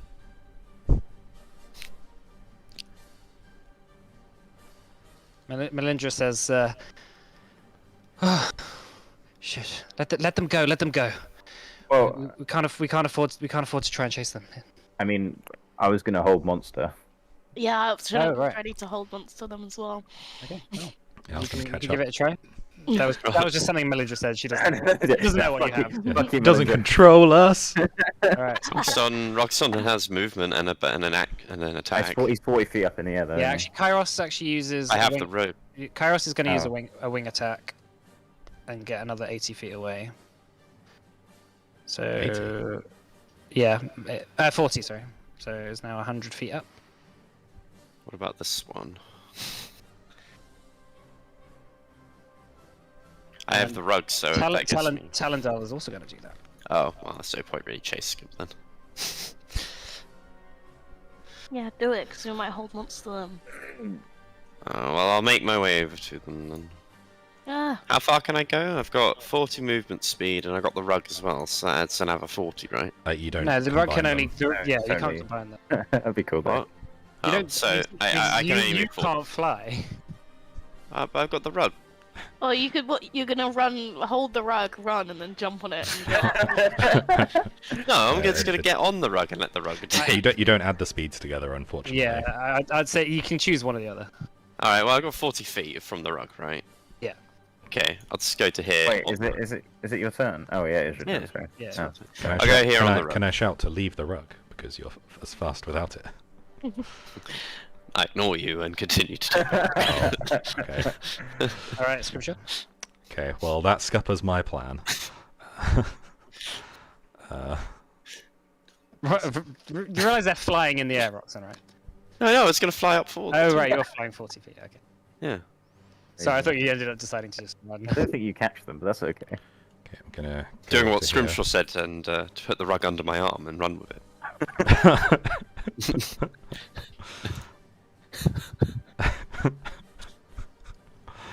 I am going to. FYI, these two are not looking that injured. So if they decide to turn around and fight you, you all have to deal with two like pretty healthy dragons. Just so you're aware. Come on then. Oh, we'll fuck you up. No, yeah, I mean, I didn't. Anyway, alright, Scrimshaw, what were you doing? I'd like to fire an arrow at the blue one Okay.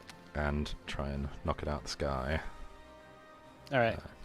Is it disadvantage at that range? I've got 150 range. So Is it 150, 600 with longbow? yeah, I think so. Okay, cool. Alright, make a attack. Oh, 14. Ooh, that misses.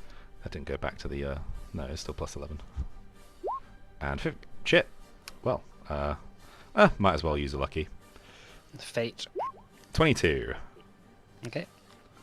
Okay, so electric and a smite, which I will pump into that for a total of 41 points of damage, and it will be knocked prone. Okay.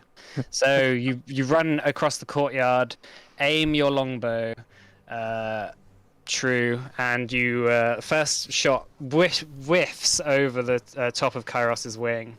The second one lands just underneath the sort of joint that holds up the wing, and Kairos is racked with a smite that just sort of sends it spiraling out of the sky. Yeah, full damage. Yeah. That's it for me. I'm in danger. 41. Yeah. Okay, yeah, and it falls out the sky and crashes. Bonk, bonk, bonk. Yeah, it crashes not that far away. Alright, is that your turn, Scrimshaw? Yep, that's it for me. Alright, Gira. Dragon's now on the ground, right? Mhm. So I am just in range for hold monster at 90 feet now. I don't want to move just in case, they turn back. Well, you can just, like, step a bit forward. Oh, no, you are an hour within range, so it's fine. Yeah, I'm just in here, so it's fine. So I'm going to cast that. So it's a wisdom saving throw, please. Okay. It does not have magical resistance. That's a 10. Does it fail then? So It's going to use its parallel. last legendary resistance. Or not. No, actually, its second one, sorry. Or not. It's going to use its second. Just knock that off. Last time upcasted, so I've got another one of that use. And that's going to be the end of his turn. Yeah, these are immortal beings, that once fought the gods. They have They stand no match for Scrimshaw's bow and arrow, apparently. And they fight the gods again today. yeah, the soon-to-be gods of our time. Yeah. Okay, Gira, is that your turn? That's the end of my turn, yeah. Okay, fabulous. All right, Morna. Oh, I clicked on the wrong thing. Sorry. I'm literally one square away. That's so annoying. No. Ah. Okay. I'm gonna run here, and then I'm going to. It's on the floor, right? Uh-huh. Okay, I guess Shadow Step. last one. You need yeah, that advantage. I know. And then hit. That's 21. Can you do a con save, please? Yeah, hang on just a sec. So how much damage is that? 16. Mm-hmm.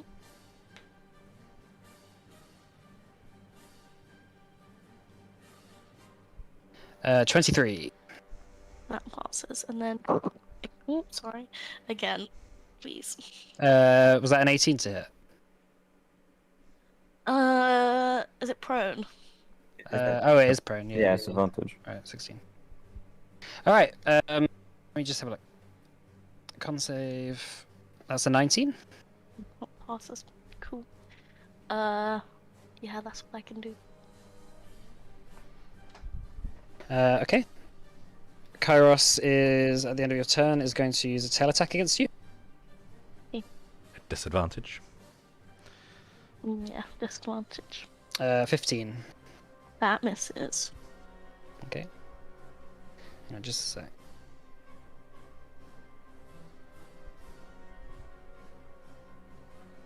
Okay, right. Melindra. Melindra like sort of almost keels over, just exhausted. She's not very happy. She's gonna transform back into dragonborn form. Oh yeah, because yeah. Yeah. She just turns back into her other form, and she's sort of like she's like holding her knees, just breathing heavily. Okay, Shunnock. Okay, I'm gonna go. Ooh, I can't reach the other one, but I can reach that one. I'm gonna go over here and cast Hold Monster on the blue one. Okay, against Kairos. Hmm. Is that wisdom saving throw? Let's have a look. Yep. Yes, So 17. that fails. Okay, it's going to use its last legendary Oh, resistance. yeah, I thought he was gonna do that. I wasn't sure if we'd used them all. Oh well, okay. Yeah, that's my turn. He flies away now. Okay. Or comes back in. Kairos is going to at the end of Chinook's turn, Kairos is going to wing attack. Actually, no, he couldn't. Sorry. Bonk. Right. So Kairos. Hang on, just a sec.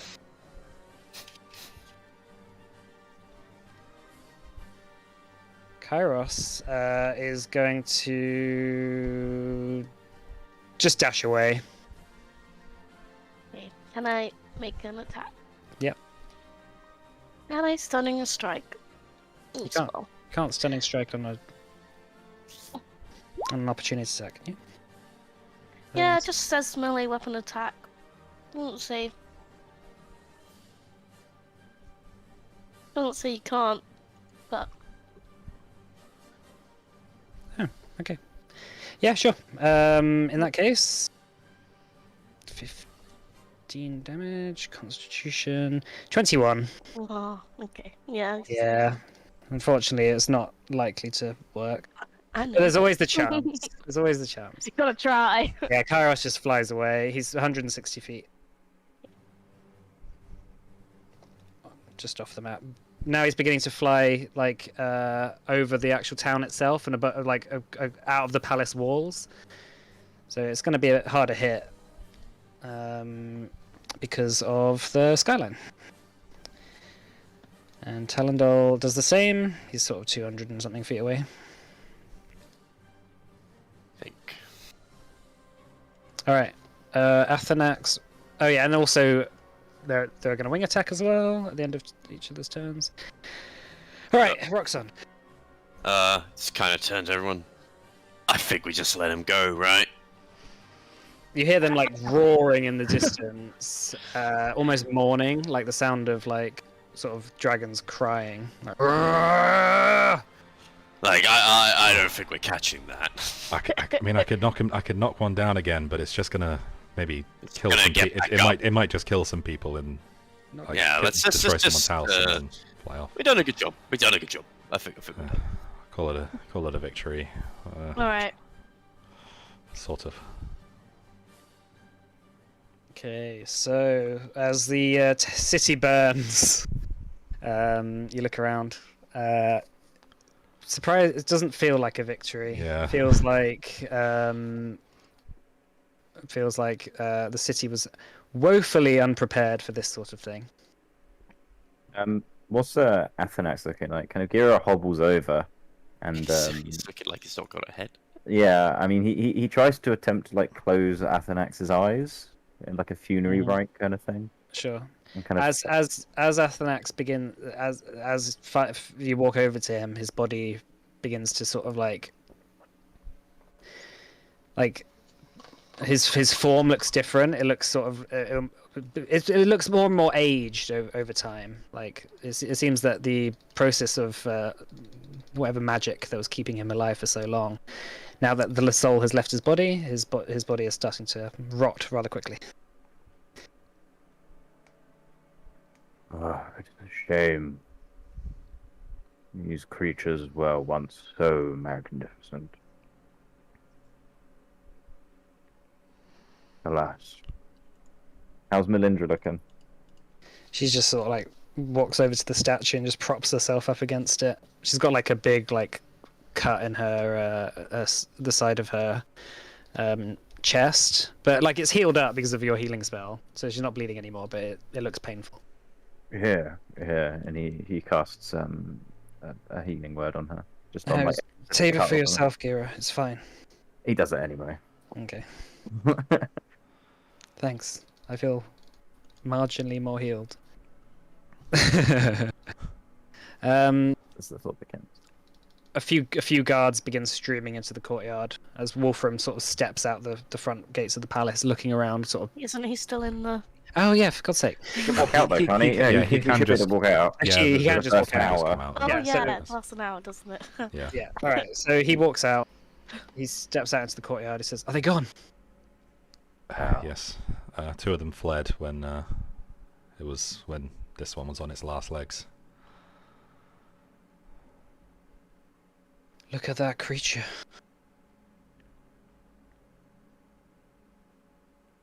What a shame it had to come to this. Why?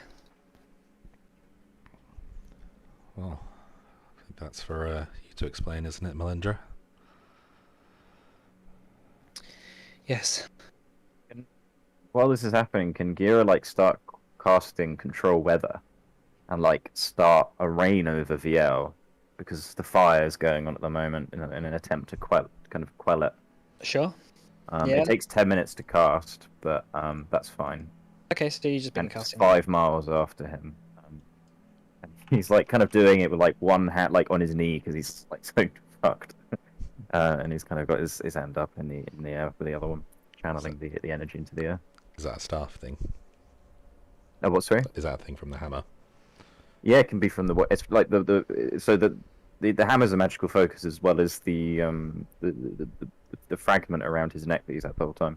So both of them are kind of working in tandem on it, I guess. Well, I just meant like does the spell come from the hammer? Like, Oh, not it can from, do. Not from the cleric levels. Or Or did no, you it ditch comes. your sorcerer level?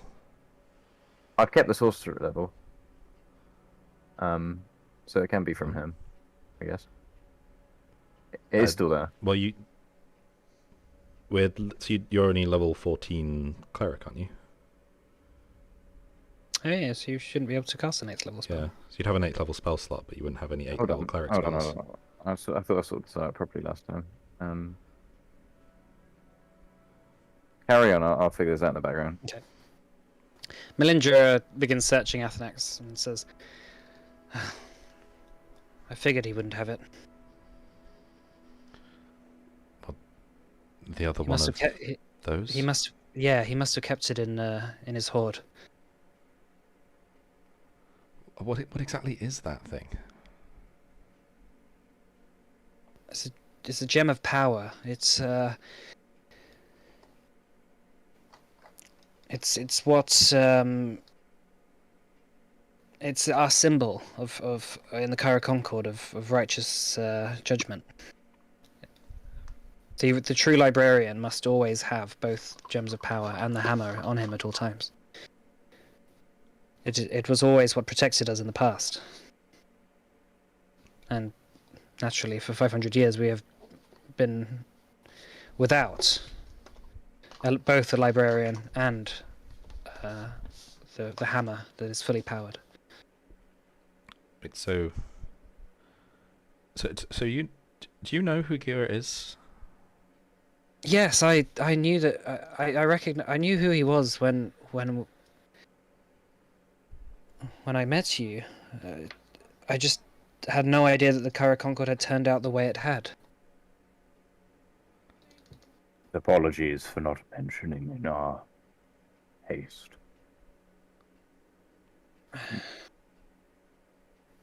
The basalt house. What has happened to it over the last 500 years is difficult to explain. It seems like a different world than the one it used to be. How so? It has been racked by a never-ending storm. There's this... The islands themselves have been split, and through the center is this tempest that surrounds where the library used to be. Library, you say? Yes. Does it by any chance house an elemental lodestone of air? I've been seeing them in my vision. Yes, of course. That's why you asked before. About... Yes, you truly do not know who you are, do you? Afraid not. The last thing I remember is scribbling in a cave some notes of a madman. And only those I just recollected because we went there. After that, I've been traveling, following the words of the storm. Yes. Well, you're the High Librarian. You're the only thing that can save the Kyra Concord.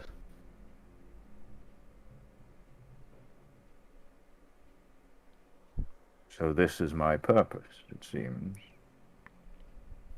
It seems that whatever reason you're here now is to put the events of 500 years ago right. Very well. It is a shock, and I am saddened as these pieces fit together that they are the result of so much death and destruction. But alas, it is not to worry about those things, but to do actions. Was I a good High Librarian? Was I good to the people? You were the High Librarian.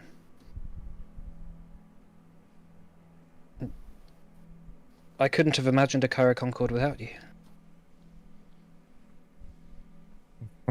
And now the world has seen what a Kyra Concord without you entails. It is chaos. Naxos has supreme authority. I looked into the storm when I was there. I looked into that tempest, that horrifying, whatever it is. I know not what I think I saw, but it feels like there were people in there, souls, trapped, unable to escape.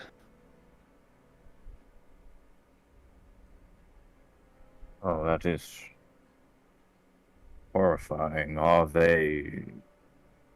What kind of people are they? Who is it more of me? And he kind of points to himself, kind of referring to the fact that he's a dragonborn. I'm assuming so. I seen a couple in my vision. It seemed like more than I could possibly count. They were all calling out. I did not get a chance to look into it for very long. When I arrived, Naxos was obviously interested to speak with me, and I was excited to see what the Kyra Concord may require of me in my absence. But when I saw Naxos, how he has become, I couldn't imagine doing anything other than standing up to him. Chose correct, Ninja.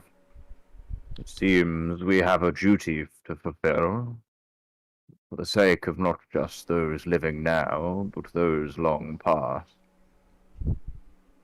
As the bearers of the mantle of responsibility, I feel personally a weight to handle this situation, but he turns kind of to the Clive Five and says, I imagine this path would be full of treachery and probably death. So I do not expect you to follow me. to what may come. Near-death experiences are sort of our thing by now. Didn't have any other plans. Well, if we are to stop Naxos, then it will take too long for us to travel to the Basalt Isles through conventional means. Plus, who knows if we are ambushed on our journey. What Naxos. Sorry, Wait, you go. Okay. What of the stone shift? Right. Except only the librarian knows where that is. Well, unfortunately, I'm a little out of my memories. Bill. Then in that case, if we find the last gem of power, maybe that will help you. Is that not in the Basalt Isles with Yes, with Naxxus' Naxxus. horde? No, Athanax was stationed here in Orthid. Oh, His I assume that's where Talendal and Kairos have escaped to. do you know where that is? I don't, but there's only a few places that dragons tend to like, and well, you could scry on them. I can, and it won't cost me a penny. He says with glee. Of course. Is it wise to leave it a few moments? Or maybe not. We can see maybe from the air where they might be headed. Let's try and... I'd like to kind of look around the area and see if I can find any bits of their blood. Oh yeah, you could definitely. You probably have some on your sword or whatever. Yeah, I'll try and like get some blood, like save it on a bit of cloth or something. It's like as good as anything for scrying, right? This will suffice. Thank you, Scrimshaw. And he's going to cast it through the hammer. So, because he's got one gem of power, among a cool couple bonuses, I can cast scrying once a day without expending a spell slot. Poggers. Mm, Poggers. it's pretty nice. Poggers. Ah, that's pretty poggers. Pretty poggers. that is quite poggers. So he's gonna cast Aroni the scry on whoever I mean obviously we can't tell whose blood it was, but I'm sure they're both probably in the same place. Maybe if you could use the blood over here, because you know that's not. Yes. And he kind of drags himself up and does that. But yeah, he got scry on them. All right, so you begin to focus, hold on to the hammer. It's different to scrying normally. It's different to scrying like in a bowl of water. This time you're like channeling your thoughts and intuition through the hammer, and it's almost like an aerial. So you can. It feels easier somehow to connect. Although the power still isn't quite there as it should be, but after a few moments of thinking, you have a sort of vantage point over Talendal, flying away from the city of Vielle. You notice the direction that they're flying to. They begin to fly up into the peaks, into the Frostbleed peaks.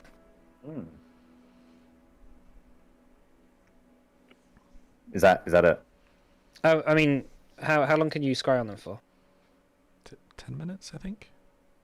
10 minutes? Is that right? I don't actually know off the top of my head. Let me Google it. Hold on. I've got I can those just spells focus. open on. Yeah, it's casting time 10 minutes. Concentration up to 10 minutes. Yeah. Okay, for 10 minutes. Yeah. So you watch them continue through the mountains. Some parts you recognize from your journeys and adventures up there. They do land in the sort of middle.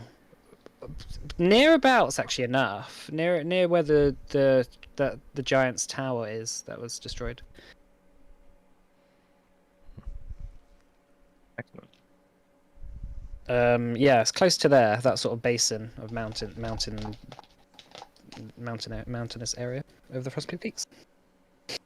Okay, And Gira, they land in a cave and begin to go in, and then that's when the scrying ends. excellent.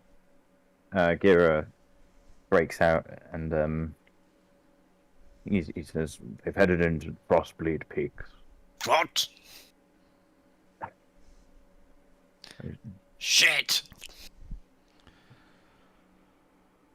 We should probably warn your people, Roxon. Yeah, Definitely. message Aidmere, please, Gira, as soon as possible. Yes, could you message Aidmere for me, please, Kira? And he casts a message to Aidmere, and he says, "Be careful. Are they ancient? I guess they are, right? No, they're just adult Just, dragons. just adult. Okay. Adult or just large dragons. It's fine. I don't think that the language is particularly. Stop using up all your words. Large dragons to headed for Frostbleed Peaks. I don't know, just north or around Giant Towers, something like that. On our Okay. way or something. If I can add that in. All right. You get a reply quite quickly from what sounds like an exasperated Aidmere, Ooh. saying, "What? Dragons? Oh no!" Oh no. And then you hear her start to bark orders as it cuts out. Okay. Well, I have good news. It seems we might have some allies.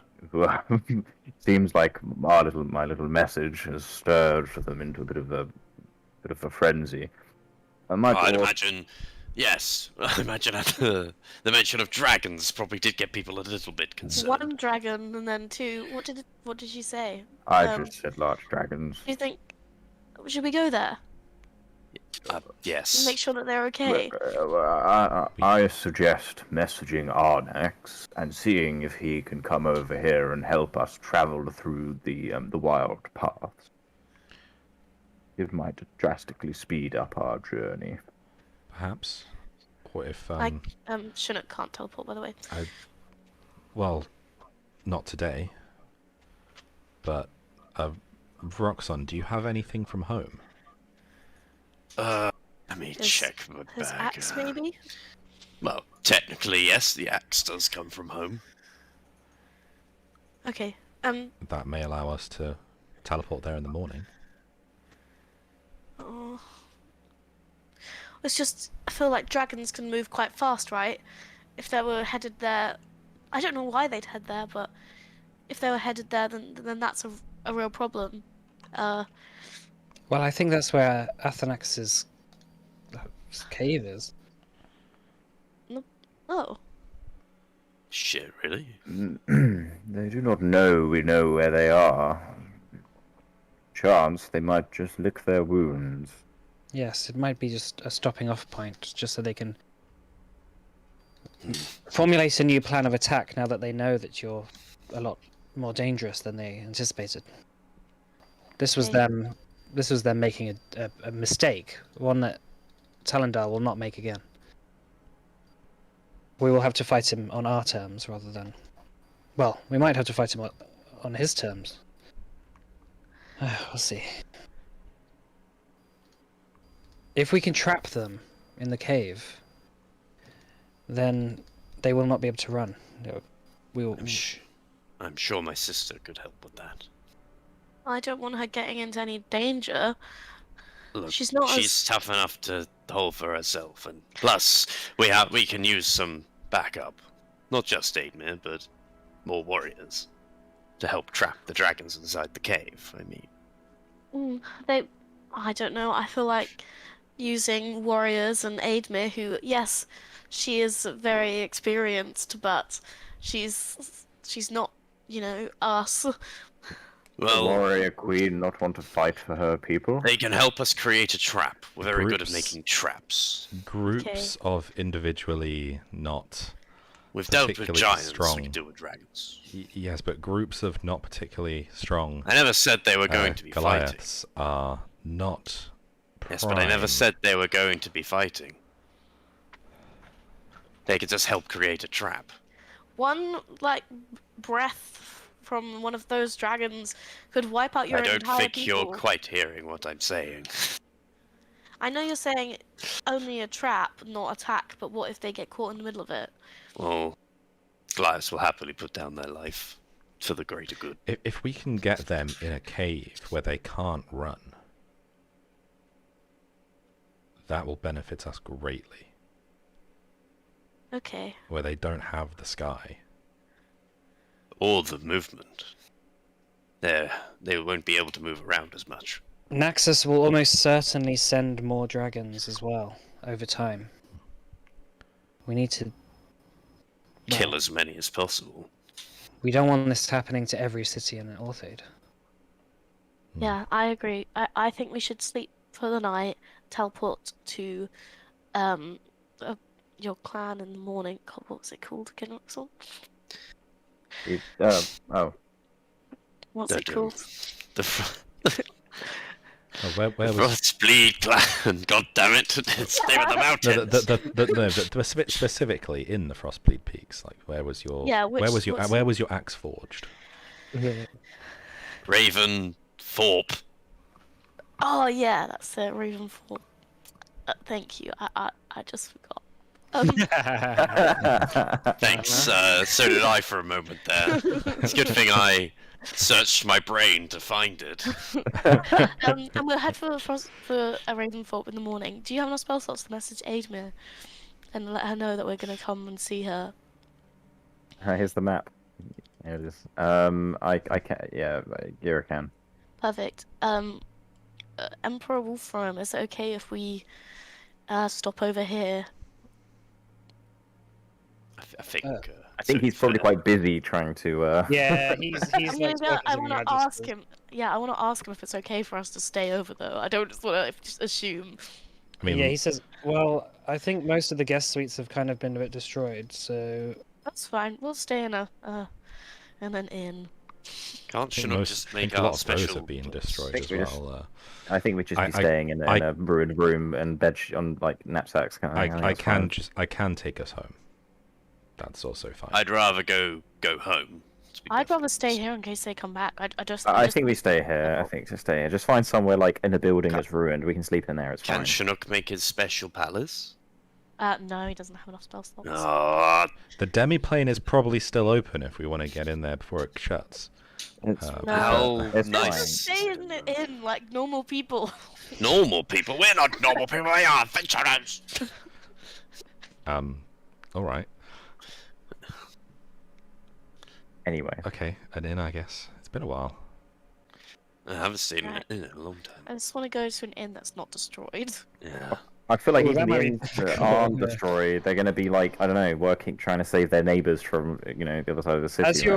As you begin like sort of walking around looking for inns, you quite quickly begin to notice that a lot of the inns that are around are packed because people who have lost their houses are looking for somewhere to stay for the night. Okay, I guess maybe we could spend the evening because it's not that late, is it? It's like what? No, it's probably about 9 or 10 p.m. now. Oh, okay.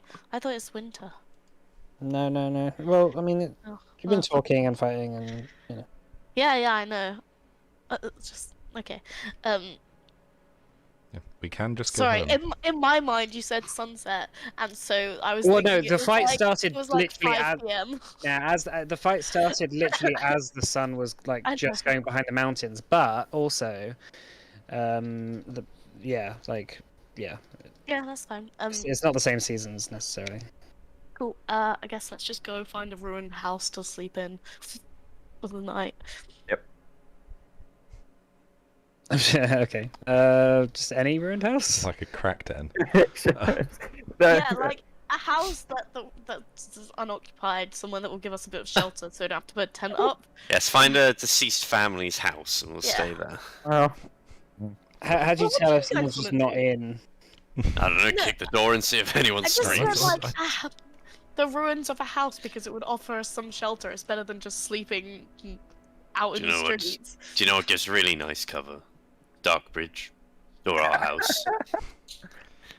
Fine, we'll just go back. It does cost us 50 gold though. That's quite expensive. It's I don't mind.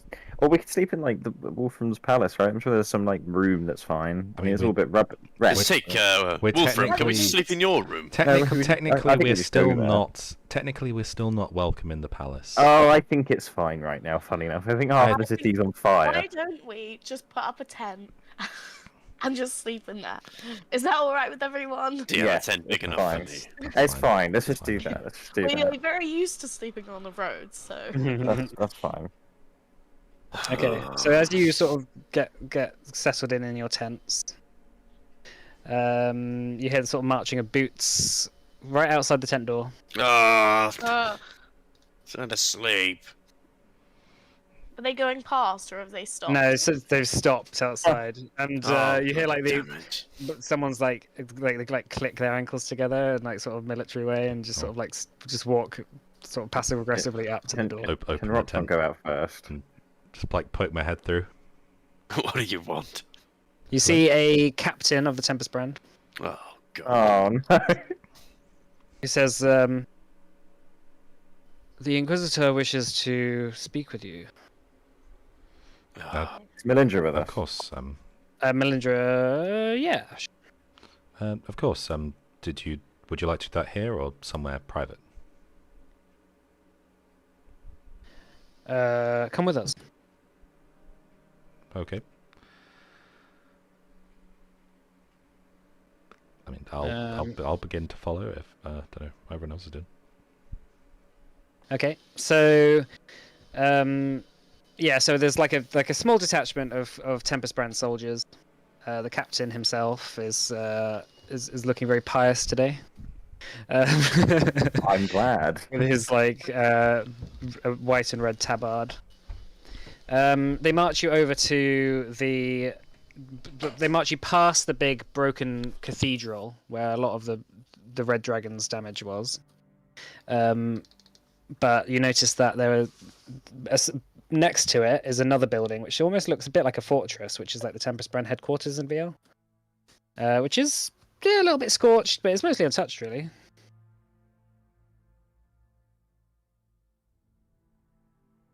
As you get up to the gates, the captain says, "We'll be taking your weapons." I do not have one evidently on me. Okay.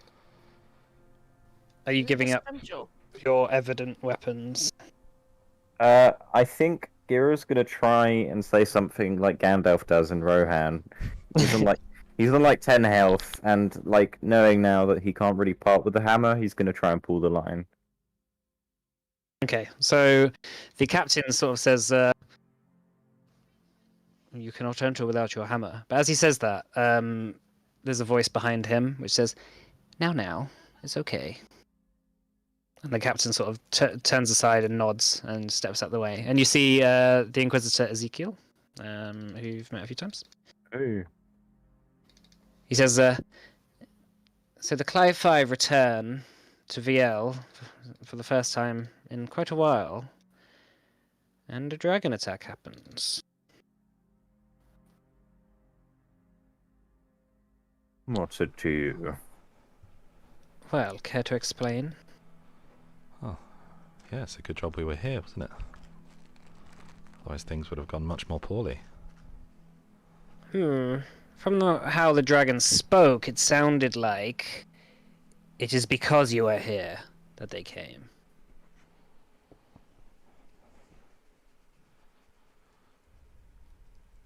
And I think we haven't been introduced. He sort of walks over to Melindra.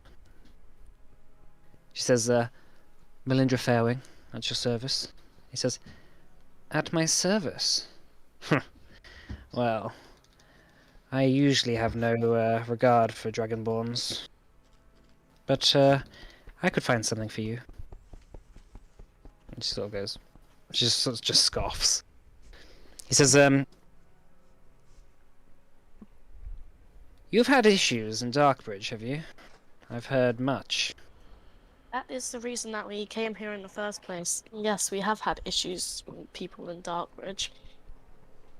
And you wished to consult the Emperor about such issues. We did. I see.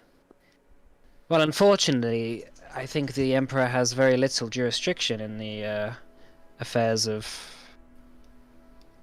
let's say, the divine. Yeah. Well, we were hoping that he would point us in the direction of somebody who would know more, so this potentially could be a very favorable meeting for us. Yes. Come with me. And he nods to the guards, and he says, "You're dismissed." And they begin to walk off. And the Inquisitor begins to lead you into the Tempest Brand headquarters. Leads you past like some really quite dodgy looking doors that you probably hear like the sounds of sort of like whimpering or like people being held in them. Nice. Something suspicious is happening behind these doors. He takes you into an office where he sits down on like this big sort of gilded chair. He says, "There's been a change. One which I unfortunately feel that I have to alert you to."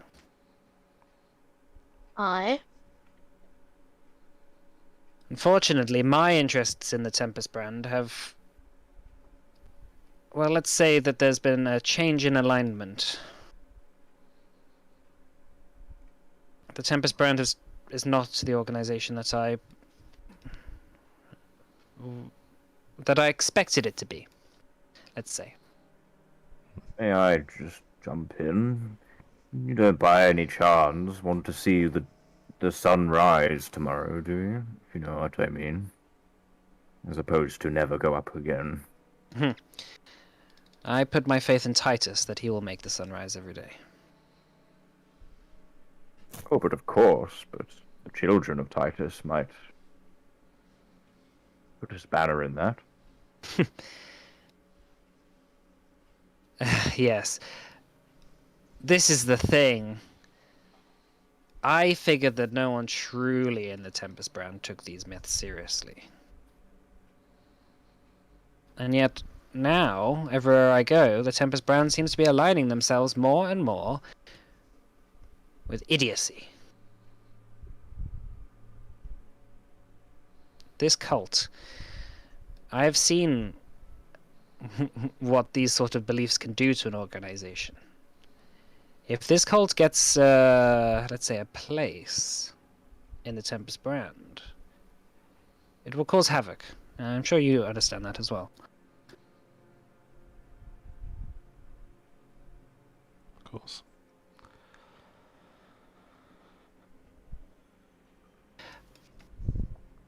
But I am not one to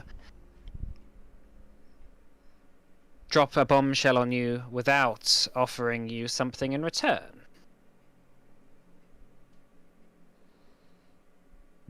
I have something that perhaps you might be interested in.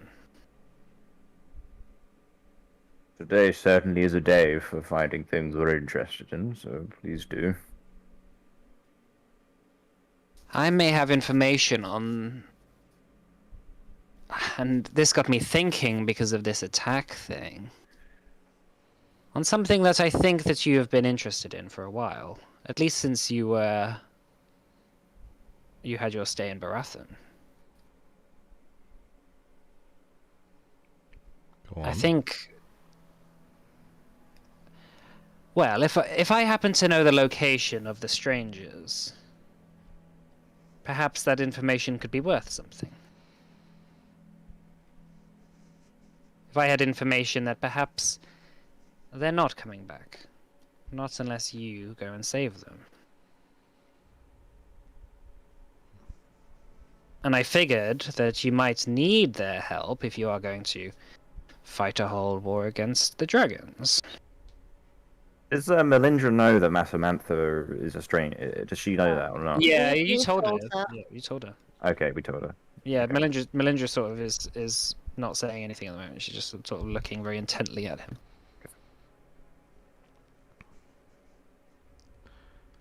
And, Well, and in return, and in return, you help me. Let's say you help me turn the Tempest brand into something which is a little bit more sustainable, let's say. Less myths of imminent world destruction. How do you suppose we do that? Oh, it will not be hard. You just need to put something somewhere where I tell you at a certain time. And Okay. then fate will do the rest. just look at Morna. Why are you looking at me? I didn't say that. I'm just confused. He said, asking us to put something somewhere.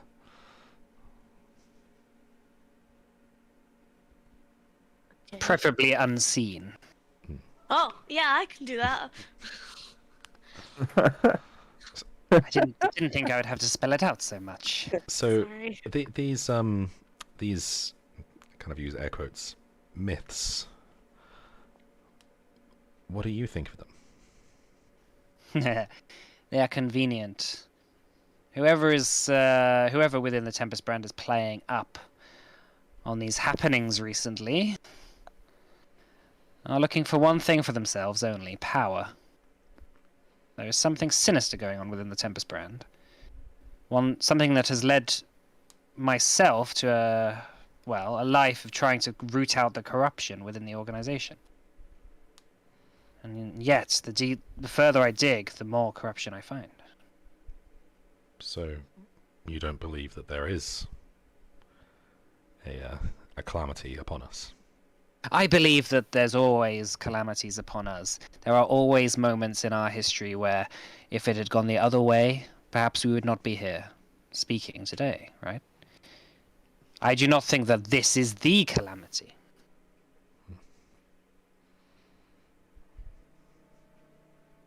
I do not believe that there is such thing as the calamity. I don't think we're special enough to deserve such a thing. Well, I mean, if we have anything to say about it, it won't be. Right. And as much as I have, in the past, resented our little rivalry, I have come to respect you, and understand that you do things very efficiently. And I would like to get some of that. Okay. It seems like it means an awful lot to you, Ezekiel. May I just add one small condition to our little bargain? And what is that? That you give, or that your reach in this region stays out of Darkbridge.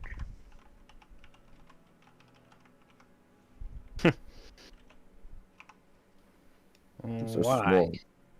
Why? Well, think about it giving the people a little bit of time to worry about. Religious persecution, shall we say. I see. Well, you have my assurance that when the Tempest brand is governed by someone a bit more able to manage the crises of our times, then you and your friends in Darkbridge will be fine. You have We my were. word. And we had no dealings with the dragons as far as things went. I will keep the prying eye of the Tempest brand away from you. Very kind of you, sir. Most of their prying was me all along, all along, so they're not really that interested. Though there was something about your that kid Gideon that the Tempest brand didn't like very much. They're still interested in him. Why is that? Oh well. We'll see one day what excuses they come up with. Gideon has been of an interest to a vast many people within the Tempest brand and the Arcanum.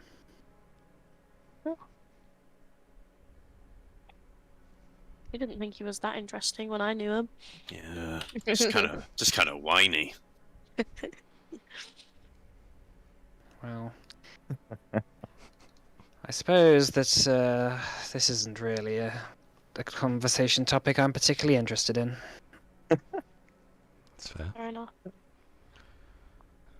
So, do we have a deal? I think so.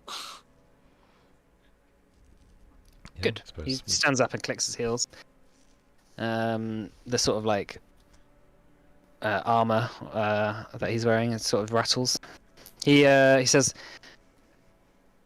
"It is good to have such accomplished allies, isn't it?" Uh, I think where we're headed, we're going to need a lot of allies. Very well. You can just follow the exit out. It's very easily marked. And he begins writing on something he's writing. We should start like having party invites for this, if we want to have like a moot. Like give it to Ezekiel. Do you want to come to our moot? Ezekiel wishes to go carousing. Ezekiel declines the carousing offer. It's a Crusader Kings reference. Anyway, so yeah, what would you like to do? I think sleep is the. Yeah, I think back to our rudely interrupted sleep / sit. Yeah, okay, so you get back to your tent. You begin to sit down. Melindra says, I fear what Naxus has planned. So do I. hmm Whatever he's planned, hopefully today set him back. I think that he will be very upset about losing his eldest son. Me too. Melindra. This concept is coming back to my head. Bits and pieces, and the longer my memories have been setting back in, it feels like it's becoming something even more axiomatic in my brain. This is, there has to be order within the Kyra Concord and reality. You have to have good to balance out the bad or the evil. Right. Is this a concept you are familiar with? Of course, it is our ethos. I knew it was something. May you just say a bit about that? This old Dragonborn's forgotten many things, it seems. Well, it's the only way we could protect Erd. As the bearers of the mantle of responsibility, and when the Kyra Concord was at its peak, it was our job to settle our differences between our own kin. We were the only immortal race amongst those in Erd, and we had many privileges.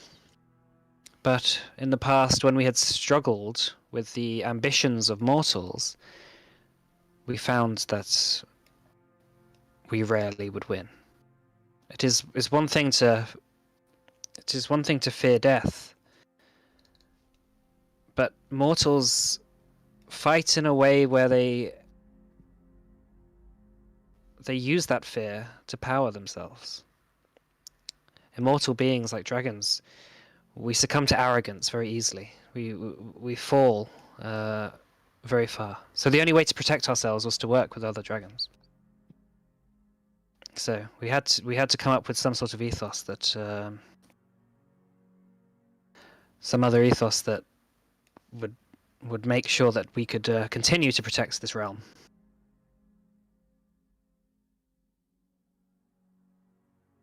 And that's where the part comes in where the Kyra Concord, or I assume its positive parts, kept the world in check from the not so good parts. Exactly. There's always an internal struggle, but that was the goal of the librarian. He was the arbiter. He was the judge. He was the judge, jury, and executioner of the Cara Concord. He was assigned by birth, and that only ultimately what he decided was the truth. That is not to say that the librarian, you swing too much in the realm of good or bad. It is balance. It is all things. And that is why the librarian was so respected, because he could see both sides. And ultimately, he was the protector of our way of life. Whatever caused the Cara Concord to fall in the way it did, and for you to lose your memories and hammer, it must have been extremely calculated and planned. It must have required great betrayal from many within the Cara Concord, as well as threats from outside. Yeah. I don't remember all too much about that moment. I remember Aaron Shander. I remember Axos, and I remember a great disharmony in the chamber of the lodestone. One moment it was fine, but something happened. Something happened terribly. I just can't remember that. Well, I'm hoping that the memories will continue to flood back. I feel that only the librarian will know what to truly do. I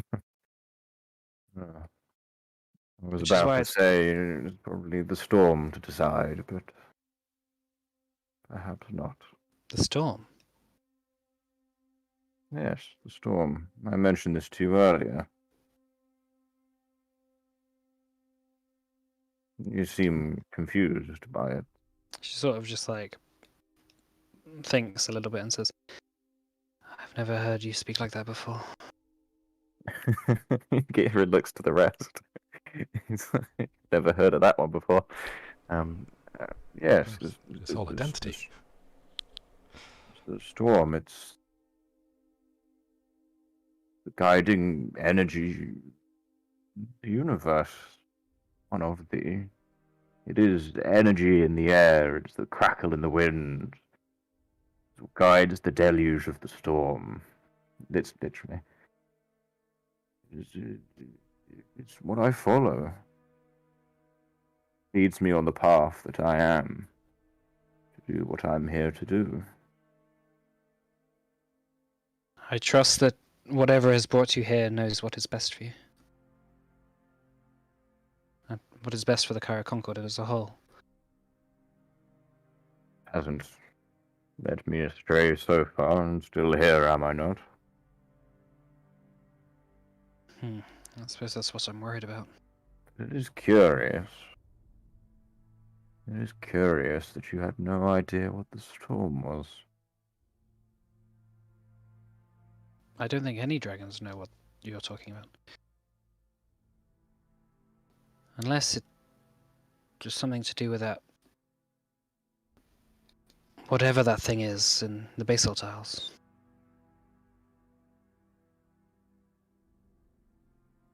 I do not know the answer, Melindra. What's in that library now? I could not see through the wind. I could not see through the rain. It was a torrent of swirling winds going at least 100 miles in circumference. That the entire center of the basalt isles, the sort of archipelago that it surrounds, the center of it had been completely absorbed by whatever this thing was.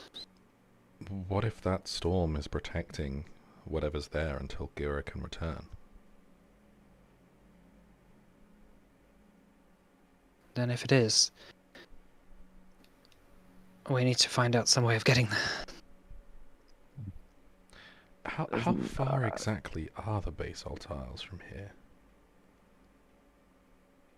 Let me see. Probably about 4,500 miles away. Oh, I that's guess it's the stone shift, which yeah, that's quite a the one for distance. Indeed. That's what. Well, we can go about 30 miles a day. Hence why we only Do they fought not three. teleport closer? Hence why we only fought 3 dragons today, and not whatever Naxos could afford to throw at us. These were probably the 3 closest that are still loyal to Naxos. Mona, I think the answer to this is by using the stone shift. If my intuition is correct, it would make sense for there to be one of these devices or locations in the basalt tiles. There's one in Orthe, then one would hope it wouldn't be too much of a trek from where we are. Yes, there was one in each continent. The gods put them there long ago. It was how they travelled around. So, so to get to the basalt isles, we need to find the stone shift. To find the stone shift, we need to find that gem of power. To find the gem of power, we need to find Athanax's hoard. Hopefully, that cave that those 2 went to is that hoard. They've just led us there. If not, well, do you think either of them would be cowardly enough to bargain that information for their life? You know, if I may, I think it's curious they choose that location. Seems that, if you don't remember, there was a great fight in the air above that region. Between 500 years ago. Anyway, sorry. It's nearby. It could simply be somewhere they retreated to, found a cave. Or a location to gloat Love their to know. success. I don't think they'll be. Well, I think. Oh, Both, no, I not- don't think. not- I don't think either side is considering this a success. Oh, not right now, but if the horde was there, it would make sense. Where else would you put a horde Maybe. but over the site of the battleground of victory? Maybe they did not win. I questions for another day, perhaps. I have one more curiosity through my mind: is what's powering the Tempest? There's no lodestone there anymore. We are in possession of it. I Do you imagine know that's it's a bit the of a surprise. Do you know it's the same lodestone? Well, And It there's came more than with- one of each type, isn't there not? no, you're fair challenge, Scrimshaw. I only say that because it was there when I woke up. Hmm. I might be wrong. It would make sense if you'd brought it with you. Why would I take the lodestone out myself if it was what powered the island? Perhaps to prevent it from falling into the wrong hands? In doing so, damning my people. Or protecting them? Perhaps without that lodestone there, the storm will ravage and prevent the Concord from taking over, or Concord or whatever else.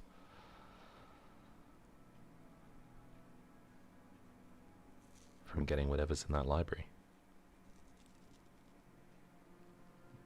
Speak wisely. Well, I hate to dampen the mood and leave it on such a sour tone. It has been a rather terrible day. It has. I wonder what Should they're get some going. sleep.